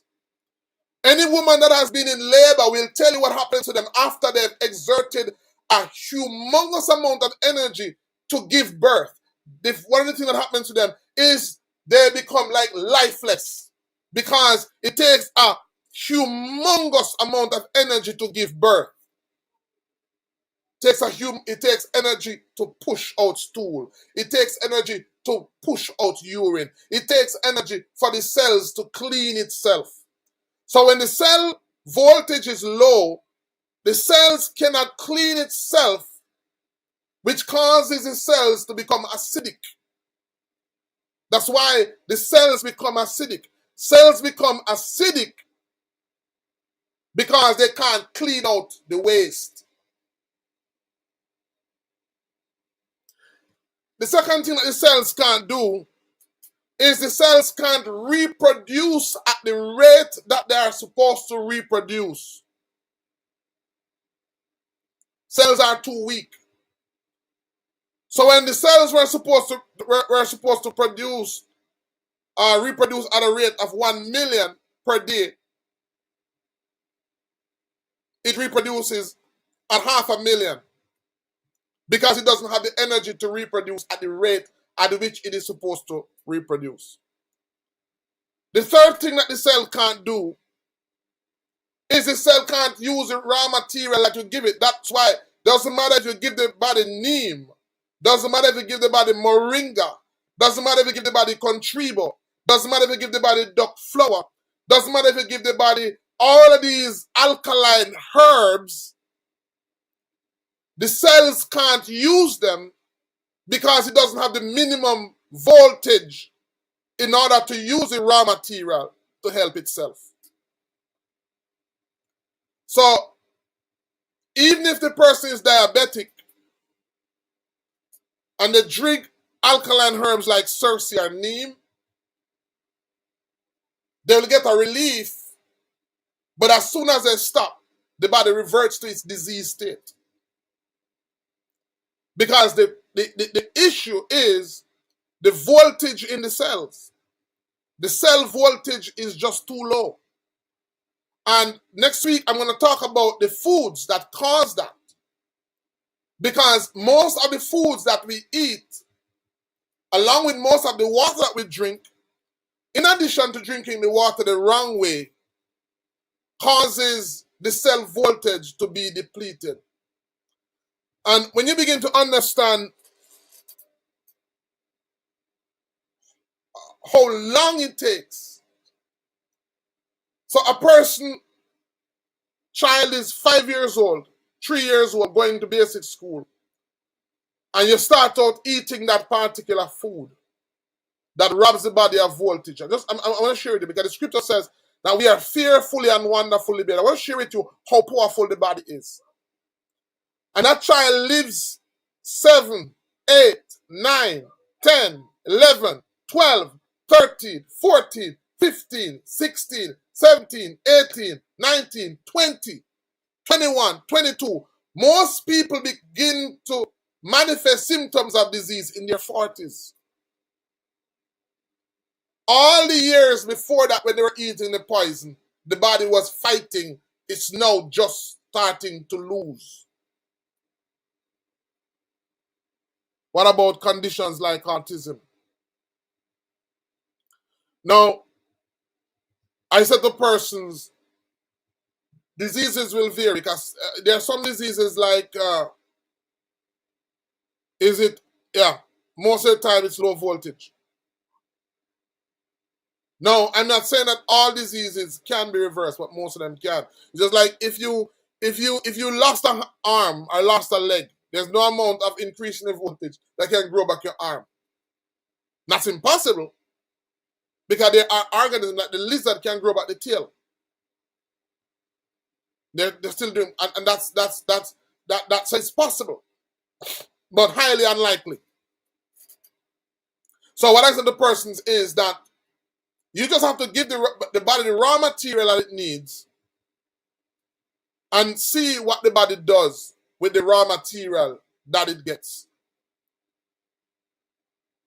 Once you have a disease, and autism is called a condition. It's not called a disease. It's called a condition. Just like if you've lost an arm, it's called a condition. If you've lost a leg, it's called a condition. Right? But the disease, most of these can be reversed because they are the result of cellular dehydration. The cells are having enough energy in it to heal itself. Now, I want you to, next week, Sunday, when you come on your command, I want as many of you as is possible to be on. I want you to share with us your experience. If you're diabetic, if you have hypertension, if you have epileptic seizure, if you're having poor circulation, if you're having erectile dysfunction. And some of you want to talk about, I don't know if you're brave enough to say, well, I was having erectile dysfunction, and now I'm functioning.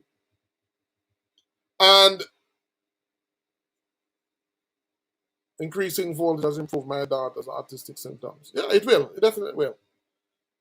But to what extent, I don't know. But I can guarantee you that it will increase the unwanted things or the undesired symptoms that the person is having. I guarantee you. I can guarantee you that. So I want you to share with me next week what your results are. I'm fascinated. And in the book, we talk about what happens in 7 days. So there are things that you're going to experience in 7 days, 3 to 7 days. There are things that you're going to experience in 2 to 4 weeks. And the longer you stay on the protocol, as the cells become hydrated and as the healing becomes more advanced, you're going to report a lot more. And that's why, as I said, I'm going to do about 4 weeks of on this lesson, and then I'm going to switch to foods so that whatever healing benefits you are experiencing, you can sustain it, because I want to share with you what foods would be robbing you and what food would be helping you. And then we can talk about the herbs, and we can talk about the different things that you can add to increase your health.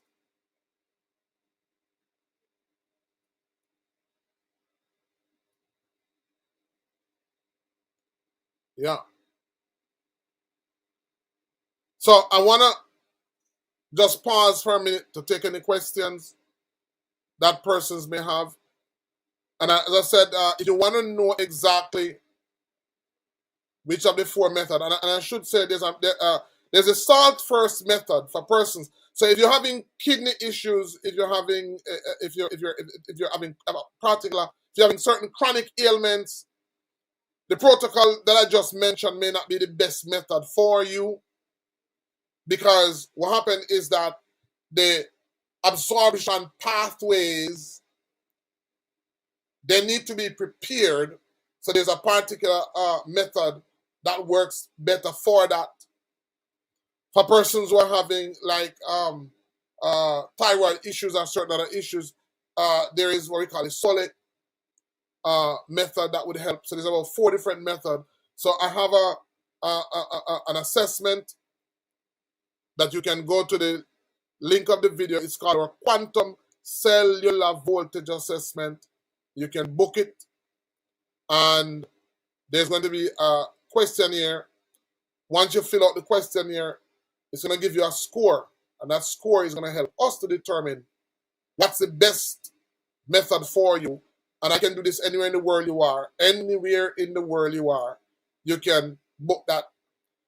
We also have our 15 minutes consultation, because we also have another assessment, which is our quantum assessment.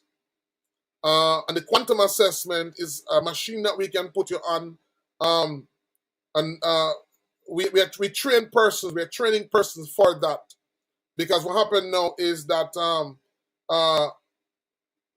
whenever you don't see me, I take time out to improve on what we're doing. So what was happening to us is that because I see so many persons and talk to so many persons, one of our weaknesses is that we're not able to follow up. So that's what I'm trying to bridge now. So we are now offering training in we're training consultant, we're training persons in herbalism, in consultancy, and also in wellness coach. So there's a difference between the wellness coach will be trained more to do follow-ups. The consultants will be trained to do assessment, to help persons to identify what's happening to them, and then to train them how to put together the compounds that they need to help them to get better. All of those are in the link of these videos. All right, so if you have any question, anybody with any question, you can just go ahead and shoot your questions before we wrap up. Any questions? Maybe hopefully next week we'll try to get a phone. I'll try to get a phone so persons can call and ask their questions, and I could take some calls. I could take some calls. So if you are on now,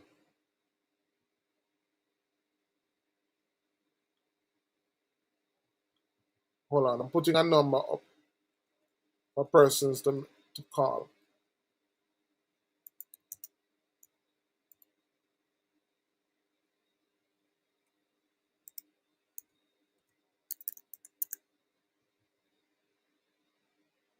Putting a number up for persons to call.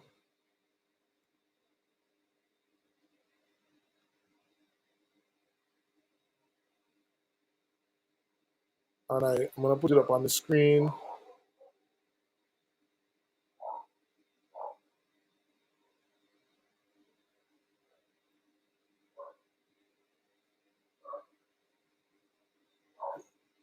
I'm going to put it up on the screen.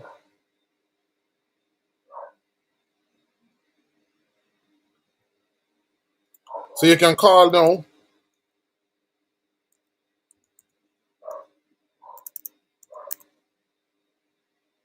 And you can call on WhatsApp.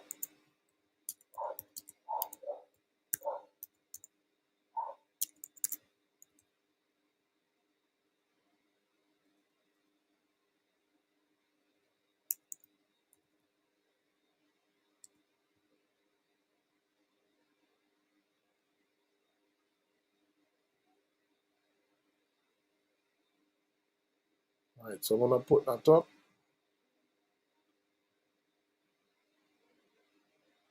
And you can call. You can take some questions before. All right, so there's a number. See, there it is, guys. You can call, take a few calls, and try to answer some questions. You can call on WhatsApp, and we will explore some of those issues that you may have. But there's a lot of persons who think that they're sick. The problem is not sickness, is dehydration, low voltage in the cells, and because the voltage is low, then what happens is that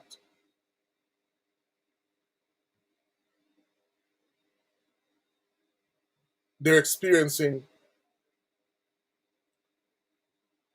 discomforts or dis-ease. So what about swimming in the sea? Does that help? Truth Talker. Hey, welcome, Truth Talker. Yes. It's sad because a lot of our waters are polluted, but salt water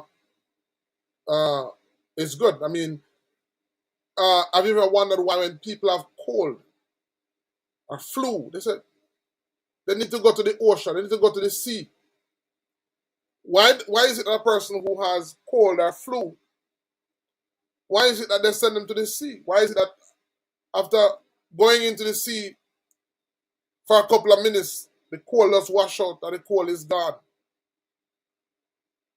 It's because of the minerals in the water. You're suspended in the water. You're immersed in the salt water. And what it does is that the salt water increases the voltage. And because it increases the voltage in the cells, then guess what? The mucus starts to run out. The cold starts to run out. So this is something that our ancestors know for the longest of time. If somebody has a cold, somebody has flu, bring them to the sea. But why bring them to the sea? Why not bring them to the river? Why bring them to the sea? It is because the water, the sea water, the salt water increases voltage. So it increases the voltage in the entire body.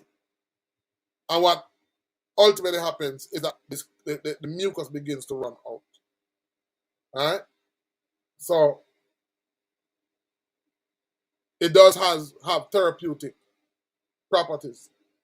Seawater does have therapeutic properties. All right? So I just wanted person to know that the internet is really slow.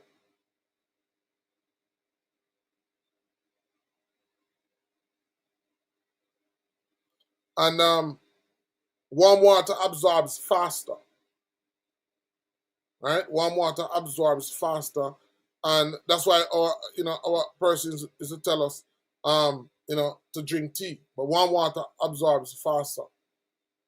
And so there are 4 pillars of true hydration. All right? 4 pillars of true hydration. And as I said, we want to talk about that. We're going to talk about that next week. And the 4 pillars are the salt first technique, the 64-ounce protocol, which is what I shared with you. And then there's a morning ritual, which is a 16 to 20 ounce warm water that works very well. And then there's a solid. In the book, we go deep into them. We talk about them. But this 64-ounce technique is what I've been sharing with so many of our clients. And you can't imagine the testimonies that we're hearing. One gentleman came from New York, came to my office in St. Thomas. And he was there very early. And when he came, he says, "Doc," I said, "how can I help you?" He said, "Man, I have this nasty running nose. I have to walk with toilet paper and it's embarrassing. I think he said something like, either 14 is 18 years. And I said, we can help you. He says, man, me hear that from Woba Smuddy. My doctor back in New York tells me that he can't get better. I said, yeah, man, he can't get better. So he says, I said, sit down. And we have another water that we call colloidal silver water, because we don't use a lot of water. It's colloidal silver water.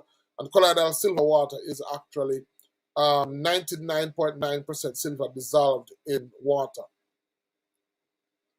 And I gave him what is called a nasal irrigation, so I rinsed out his nostrils. And I had a 5-gallon bottle of water. And I gave him some, and he went and got some salt, some pink salt. And he started using it. The next morning, I saw him smiling. Said, Doc, I bring somebody else, you know. I said, yeah. Come to your toilet paper, I'm laughing. He said, man, it's the first 14 years I've gotten any form of relief. The first in 14 years. And he brought another gentleman. And so they have been coming. I've been teaching them the protocol. I said, listen, I have to share this. So I can't wait. And I have so many more persons who have been sharing. One person was having lack of appetite, sleeping issues, low energy, struggling from depression.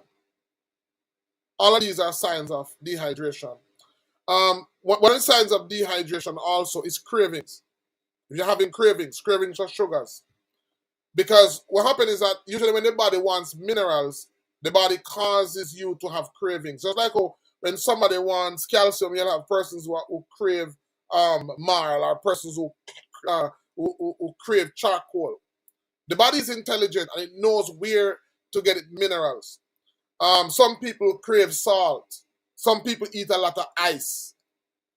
If you're experiencing any of these cravings, it's a sign of dehydration. We only think dehydration is when you're thirsty for water. No, mental fog, feeling tired, low energy, feeling sleepy all the time. In the book, I talk about all of these symptoms, because, and then I have one chapter dedicated to talking about what happens after the first week of your awakening. When you start to drink water, we call it the awakening. So the first 3 to 7 days of the awakening, there are certain things that your body goes through. Then there's 2 to 4 weeks of the awakening that your body begins to go through.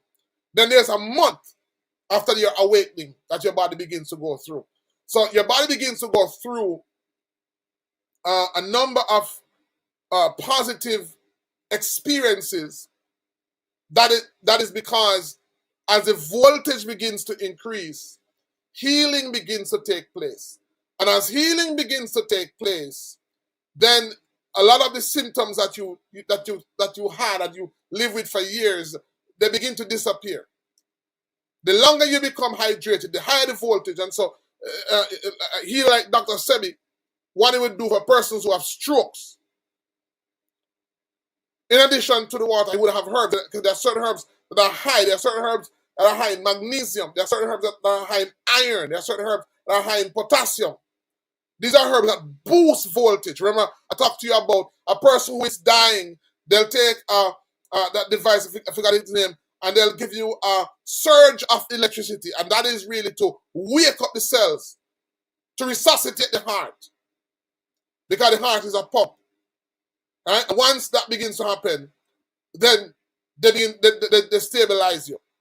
So in the same way, when a person is chronically ill, when a person is having poor movement or numbness, and by the way, if you're having numbness in your fingers, fingertips and toes, it's a sign of dehydration. If you're having poor circulation, it's a sign of dehydration. If you're having low sex drive, A lot of women who are having hormonal imbalances is because the amount of voltage that the body needs is not there. The body is in what is called a crisis state. All right, so your body has gone into crisis. And because the body has gone into crisis, the next stage that the body is going to go into after is now, the early stage of crisis is what we call inflammation, which is pain. So all the pains that you're feeling, back pain, knee pain, most of those pains that you're feeling is caused by dehydration. So dehydration is more than just a feeling for water. Dehydration is when the cells are chronically depleted of hydration and chronically depleted of the proper voltage that it needs to carry out its function. Every signal, every thought, every emotion that you experience is an electrical impulse. It's an electrical impulse. And that electrical impulse needs voltage in order to trigger it, or in order for it to carry out. So at the core of who we are, pinched nerve, Charmian, Juliet, what about pinched nerve? A lot of the pinched nerve, very good question. Now, some pinched nerve is caused by trauma, right? So, some pinched nerve, like if you fell and hit somewhere, and then the vertebrae is pinching the nerve, then that can be the cause. But a lot of people who have pinched nerve, you know what causes it? And if when you stand up, you feel a sharp pain under your foot, which is what we call bone spur or calcification. And calcification is also the result of dehydration. So calcification in the eye, the label that they give to it is cataract. So it's a calcification in the membranes that cover the eye. Cataract. Calcification in the kidney. Kidney stones. Kidney cysts. That's the name they give to it. Calcification of the joints. They have two types of calcification in the joints and muscle. They have one that is called rheumatoid arthritis and one that is called osteoarthritis. Same calcification. Same. These are all the results of dehydration. Because when calcification takes place, remember that when you were young, even though this calcification doesn't take, babies don't have those conditions. Rarely. It's because at that age, most of the bones is still flexible. As you get older, the bones become more calcified.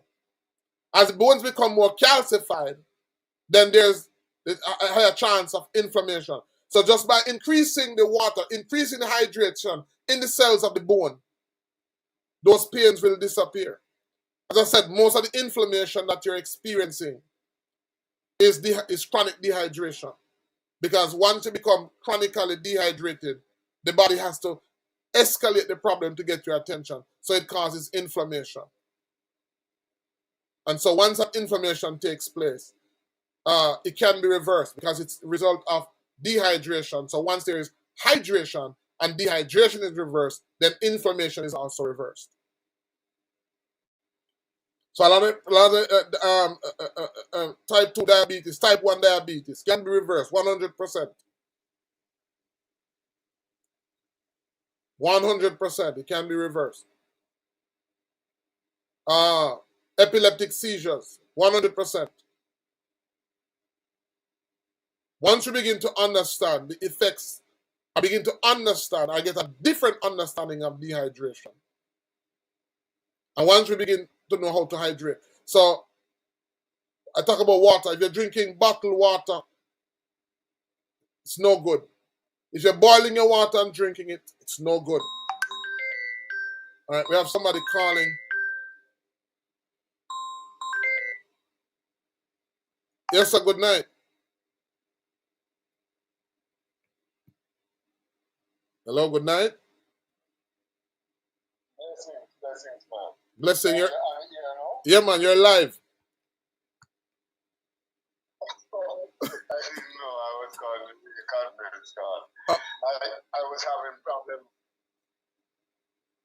because of the internet we are over Western. Yeah. okay, I saw you on the show. I thought you were calling in. We're taking some calls. Okay, all right then. All right. All right. So he's not calling about. So I'm take a few questions, guys. If you have any questions, just go ahead and call in, and if not, then I'm gonna just wrap up.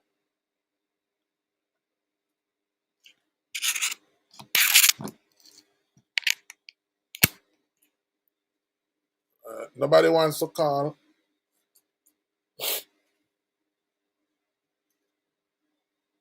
All right. So I think we've covered a lot tonight, and next week, Sunday, as I said, same time, 7 o'clock, 7 p.m.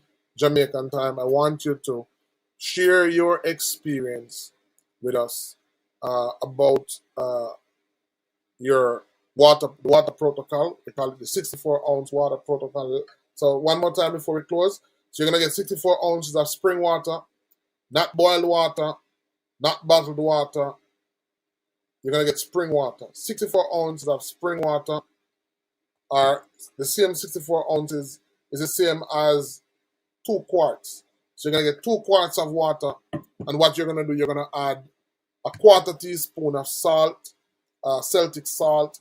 When you add the Celtic salt to it, what you're gonna do is you're gonna take a mouthful, and you're gonna take a mouthful every 6 minutes thereafter. Every 6 minutes thereafter, and you may have to time it. The reason for that every 6 minutes is because you wanna create a pattern. Everything in nature is a pattern. So the mango trees, Julie, East Indian is mango, but guess what? The mango leaves look different. What tells you which is the pattern of the leaves. So all of nature has pattern. So what you want to do is you want to create a pattern and a rhythm for the body. And what you also want to do is you want to create that pattern and rhythm is going to create a steady flow of water. All right. So every 6 minutes, you're going to take a mouthful. So a mouthful every 6 minutes of 64 ounces is going to take you 8 hours. So you're going to take a mouthful, and when you get that mouthful, you're going to keep it in your mouth. You're going to switch it around your mouth for 10 to 15 minutes. 10 to 15 seconds, sorry. 10 to 15 seconds. 10 to 15 seconds. And when you switch it around for 10 to 15 seconds, the reason for that is because you want to mix that water with your saliva, because your saliva is structured water. It's the water in your cells. So by mixing the water with your saliva, all right, I have a call.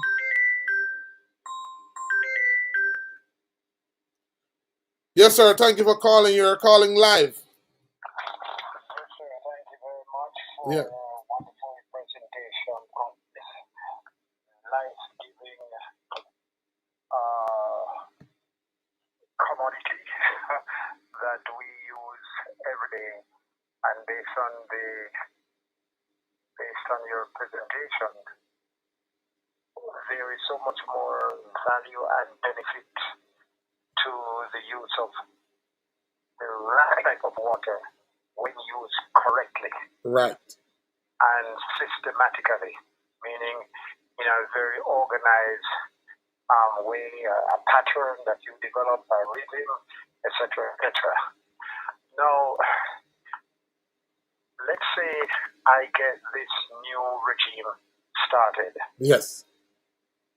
And I'm doing well with it, and it's working wonders in my body and health for over a period of 3 weeks, 1 month, etc. Yes.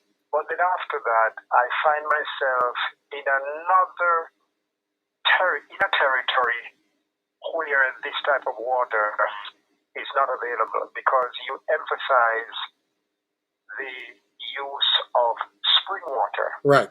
for this purpose. Right. Right. So I am now, let's say, for instance, I'm in another country. Yes. I'm in the US, I'm in Canada. They don't have spring water, they have bottled water. Take it from there. Right. All right. If you're in the US, in the description of this video, I do have a link for our website. I do have a link for our website where you can find your spring anywhere you are in the US. Should have said that. Thank you for bringing that out. So if you're in the US, if you check the description of this video, whether on YouTube or Facebook, there is a link to a website called findaspring.org. Findaspring.org, where you can find water. Now, as I said in the book, I do discuss other forms of water. If it is that you can't get spring water, then the closest water that you can get is what we call reverse osmosis water. Or there are some companies in the book, I do have in the book listed some companies that do sell spring water. And I also include in the book how you can identify what you look for on the label to know if it is spring water. So I haven't done that for Canada as yet, which I'm going to do. I hope for the next week. So that's a very good question. But I am promoting it has to be structured water because the structured water is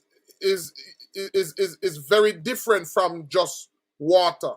Most people who drink bottled water is just water, and the type of water, the structure that the water has, does make a very, very, very big difference. Thank you very much. Do I hear you also to be saying that while there are alternatives for when people do not have access to the spring water, such as it's available in Jamaica? Yes. If you were to put them in order in terms of the alternative, you talk about spring, you talk about water, you talk about whatever. If you were to put them in order of preference, would you start with spring water? Or are you saying that even when you see the label spring water, you need to read to find out the ingredients to be sure that it is authentic? Is that what I'm hearing? Yes. Spring water. Yes. You need to check the label. So as I said in the book, I do have a listing of spring water. As a matter of fact, in terms of water, let me just tell you, in terms of ratings, in terms of grading. Yeah. All right. So the first one would be spring water. That's number one. The second would be well water. That's the second one. So the first. You put spring water above well water. Yes. Because is it that well water is not considered to be coming from a similar source, such as spring? Is it that well water does not really spring up? It's excellent, it's excellent water if it is pure. But what happened to well water? Because it's coming from a well. Usually you have properties around the well, neighboring, that you may have contaminants seeping into the underwater source. Okay. Got you. Yes. So it's rated below spring water. Then below well water you have what is called remineralized reverse osmosis water. And this is only when spring water is unavailable. That person should choose that option. And then you have purified water, which is poor hydration. Then you have distilled water, which is dangerous, especially in the long term, because distilled water, which is boiled water. Distilled water is not boiled, but this is water that is condensed, that is boiled, and then it is condensed, and then it is drink. This is not only poor in terms of dehydration, it's also dangerous because it will cause person to even to lose their teeth. Yes. Such as tank water coming from the tank. No, distilled water So, is. when I say water coming from the tank, I'm talking about rainwater, tank as a catchment from rainwater, not necessarily. No. When I say tank, I'm talking about concrete tank. No, that is not distilled water. All right. So the word D is a prefix. Even though it's spelled distilled, it's actually distilled water. And what it is that if you notice, that's the reason why they'll tell you that if you have a battery, you should only put distilled water in it, because what happens is that when they boil the water and the water condenses, it leaves all the mineral in the container that it was boiled. Okay. So it leaves. So it is water that has been demineralized. It has been stripped of all the minerals. So there's no sediment and there's no impurity that when you throw it in the battery that may cause corrosion and so on. So usually when you're going to put water in battery, they will tell you to use distilled water. And if you look on the water, they'll tell you, do not drink. Okay. They'll tell you, do not drink. It doesn't can't be drunken, but it's dangerous. Right. And then the last one is what we call reverse osmosis water without minerals. And that one dehydrates the body. So a lot of the water that people drink is purified water. That's the most one that people drink. Then you have purified water, which is the one that they use. They'll have certain processes where they add additives to it, and they will also heat the water, and because they heat the water, it destroys the minerals. So these water are very, very dangerous, and this amounts or accounts of most of the water that is available that people drink. And then we have the tap water, which is the water where chlorine is added to it. My layman's understanding of the reverse osmosis water is that the system is set up to extract all forms of impurities. Mm-hmm. And after that, they put back into it now, they put into it the essential minerals. Yes, that's what. So a lot of the bottled water is reverse osmosis. But here's what happened now. And I'm glad you asked that question, because a lot of the water, there is potassium and there is sodium. Now, potassium is the chemical opposite of sodium. So potassium is a diuretic, and sodium is a mineral that allows the body to hold on to water, right? And so what happens is that when they remineralize the water, they alter the structure of the water so that when you bite and drink it, you are only thirsty, needing more of it. Okay. So you are. It's when you buy the bottled water and drink, you wanna, how are you drinking it so much? You're drinking it because they've added chemicals to it for you to be more thirsty. Okay. So you're drinking it and you're drinking more of it, and you're passing out your minerals, and you know you're basically a lot of you know I don't want to call it a brand, but there's one particular brand in the States that when I was there and I drank it, man, for the first time my kidneys pain me.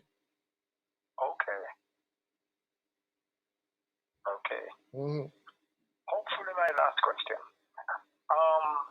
So there are alternatives. The spring waters, to maximize the benefit, I heard you emphasizing the adding a little bit of the Celtic salt, which I can understand.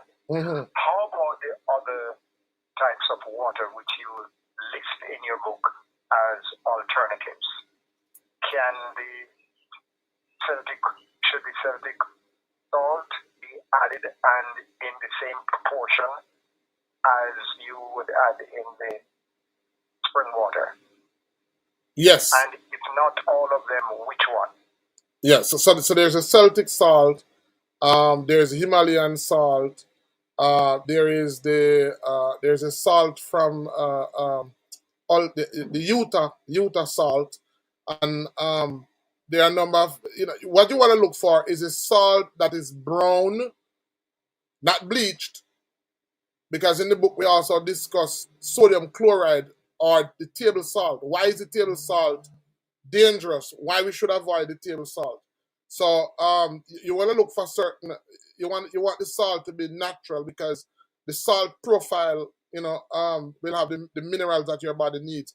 And as I said before, the Celtic salt. Why is Celtic salt in the water? Is that when you add the Celtic salt to the water, the solution becomes the closest resemblance to the plasma, your blood plasma.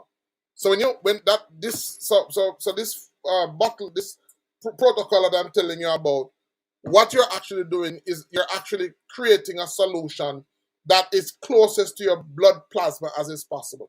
So it sustains life. That's why I recommend the Celtic salt. So the mineral profile in the Celtic salt is almost identical to your blood plasma. That's very helpful information. In the said question, I'm also trying to find out if the salt should also be added to the alternate source or type of water when spring water is not available. Yes, man. Of course. Yes. So you can add it to the reverse osmosis water or anyone that you list in your book as salt. Yes. Because the salt is a mineral. So the idea is that hydration cannot take place without minerals, and so the salt is the mineral component that you're adding to the water for hydration to take place. Good. Right. Thank you. You're welcome. Thank you for your questions. Very good questions. Rust Charmian is asking, isn't Celtic salt white? No, Celtic salt is not white. Celtic salt is light brown. All right, Celtic salt is light brown. If my wife was here, I'd ask her to bring the Celtic salt and bring the pink salt, and I'll show you. Rasta U Foundation is asking, is there any significance of lemon or moringa that helps the water? The lemon also increases the voltage of the water, because it helps to bring because lemon also, the juice in the lemon juice is also structured, right? You already want to ask the question about the fruit, and so I said that I would answer, because what happens is that all fruits contain structured water, right? So another way that you can also make structured water is you can take spring water and you can take the fruits and you can make what is called infused water. So if you get your spring water and you add fruits to it, then the fusion takes place, and the water becomes structured and the water becomes alkaline. Coconut water is also structured, and it also boosts the cells. So coconut water also. Watermelon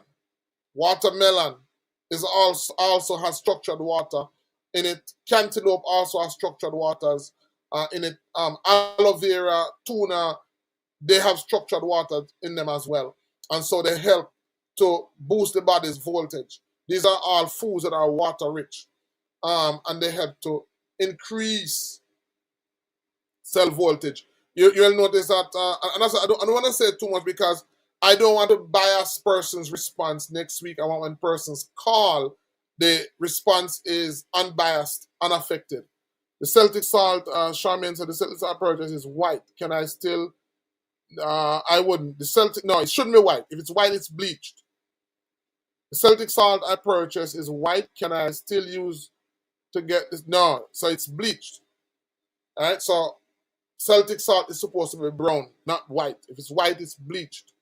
And if I get the chance, I'll talk about table salt, because table salt has gotten a lot of people use the dangers of table salt to judge salt, healthy salt. Because of the dangers of table salt, persons are afraid of salt, or salt has gotten a lot of negative publicity. And as I said, the salt. What are salts? Salts are crystals. What are crystals? Crystals hold information. Another name for salt is minerals. All right, they are minerals. And what you will notice is that because we are what I call natural intelligent beings, because our body is intelligent, these natural salts have information that our body needs in order to function. And if you notice now, we have what is called artificial intelligence. And because artificial intelligence is on the rise, there's a demand now for what is called rare earth or rare minerals. What are rare earth? What are rare minerals? Crystals. What do they need these crystals for? It is because as artificial intelligence gets smarter, it needs two things. It needs more energy, and it needs to hold vast amount of information. And so artificial intelligence need rare earth or it need minerals for it to function.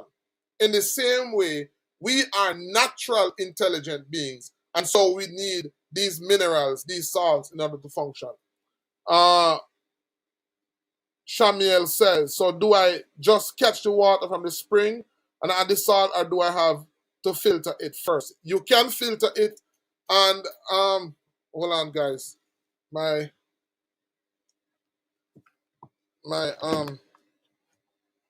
device is running low. I really didn't intend to be on this long. All right, good. Sorry about that. Yeah, so do I just catch the water from the spring and add the salt, or do I have to filter it first? Now, in the book, we talk about the different types of filters, because there are some filters that can affect the quality of the water, right? And, you know, one of the things that we should know how to do is to make our own filters, because we can make our own filters with stone, with sand, and with charcoal. So we can make our own. You can look it up on YouTube. There's a lot of videos out there that teach persons how to make their own filter, but they can get water that's very dirty and they can filter it out. But yes, if you can filter it out, then do filter it out. But as I said, the age that we're living in now,